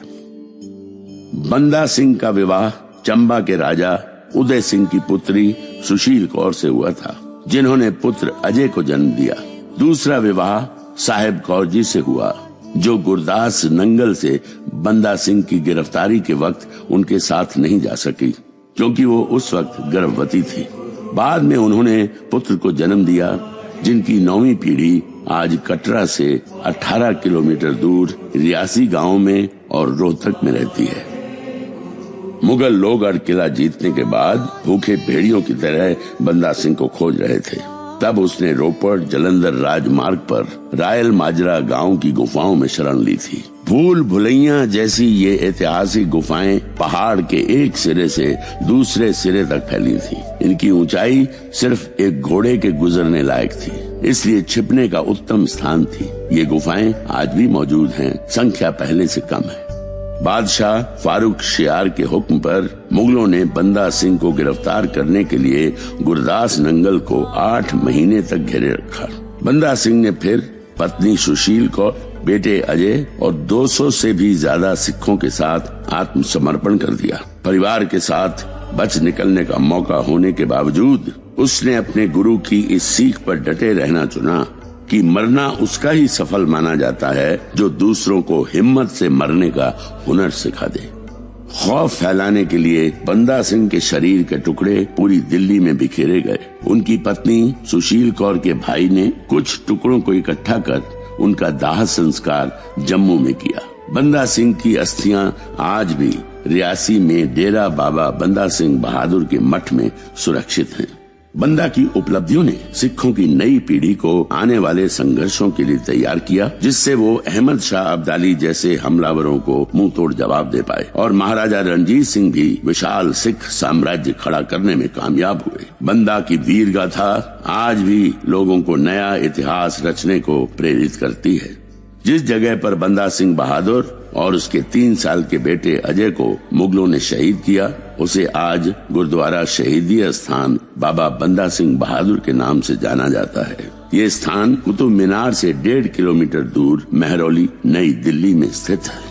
महाराष्ट्र के नांदेड़ में जिस जगह गुरु गोविंद सिंह जी का डेरा था, उसे आज तख्त सचखंड श्री हुजूर अबचल नगर साहब के नाम से जाना जाता है। ये स्थान सिखों के 5 तख्तों में से एक है। यहाँ महाराजा रणजीत सिंह के आदेश पर सन 1832 और 1837 के बीच एक गुरुद्वारा बनाया गया। गुरु गोविंद सिंह जी के वक्त प्रचलित प्राचीन प्रथा और रिवाज यहाँ आज भी बदस्तूर जारी है। चमकौर की लड़ाई के बाद गुरु गोविंद सिंह जी ने मुगल बादशाह औरंगजेब को अहमदनगर एक पत्र जफरनामा भेजा, जिसमें उन्होंने बतौर इंसान उसकी कमियों, बतौर शासक उसकी जातियों और गुरु जी से उसके लोगों की वादा खिलाफी पर धिक्कारा था और चेतावनी देते हुए वो खालसा संकल्प याद दिलाया कि जब तक तुम्हारा शैतान राज खत्म नहीं हो जाता हम चैन से नहीं बैठेंगे। उनका जफरनामा पढ़ औरंगजेब विचलित हो गया। वो गुरु साहब से मिलना चाहता था, पर उससे पहले ही वो चल बसा। चप्पड़ चिड़ी के महायुद्ध में बाबा बंदा सिंह बहादुर की वजीर खान पर हुई विजय की याद में उस जगह पर एक भव्य स्मारक बनाया गया है। ये स्थान चंडीगढ़ से कुछ मील दूर है।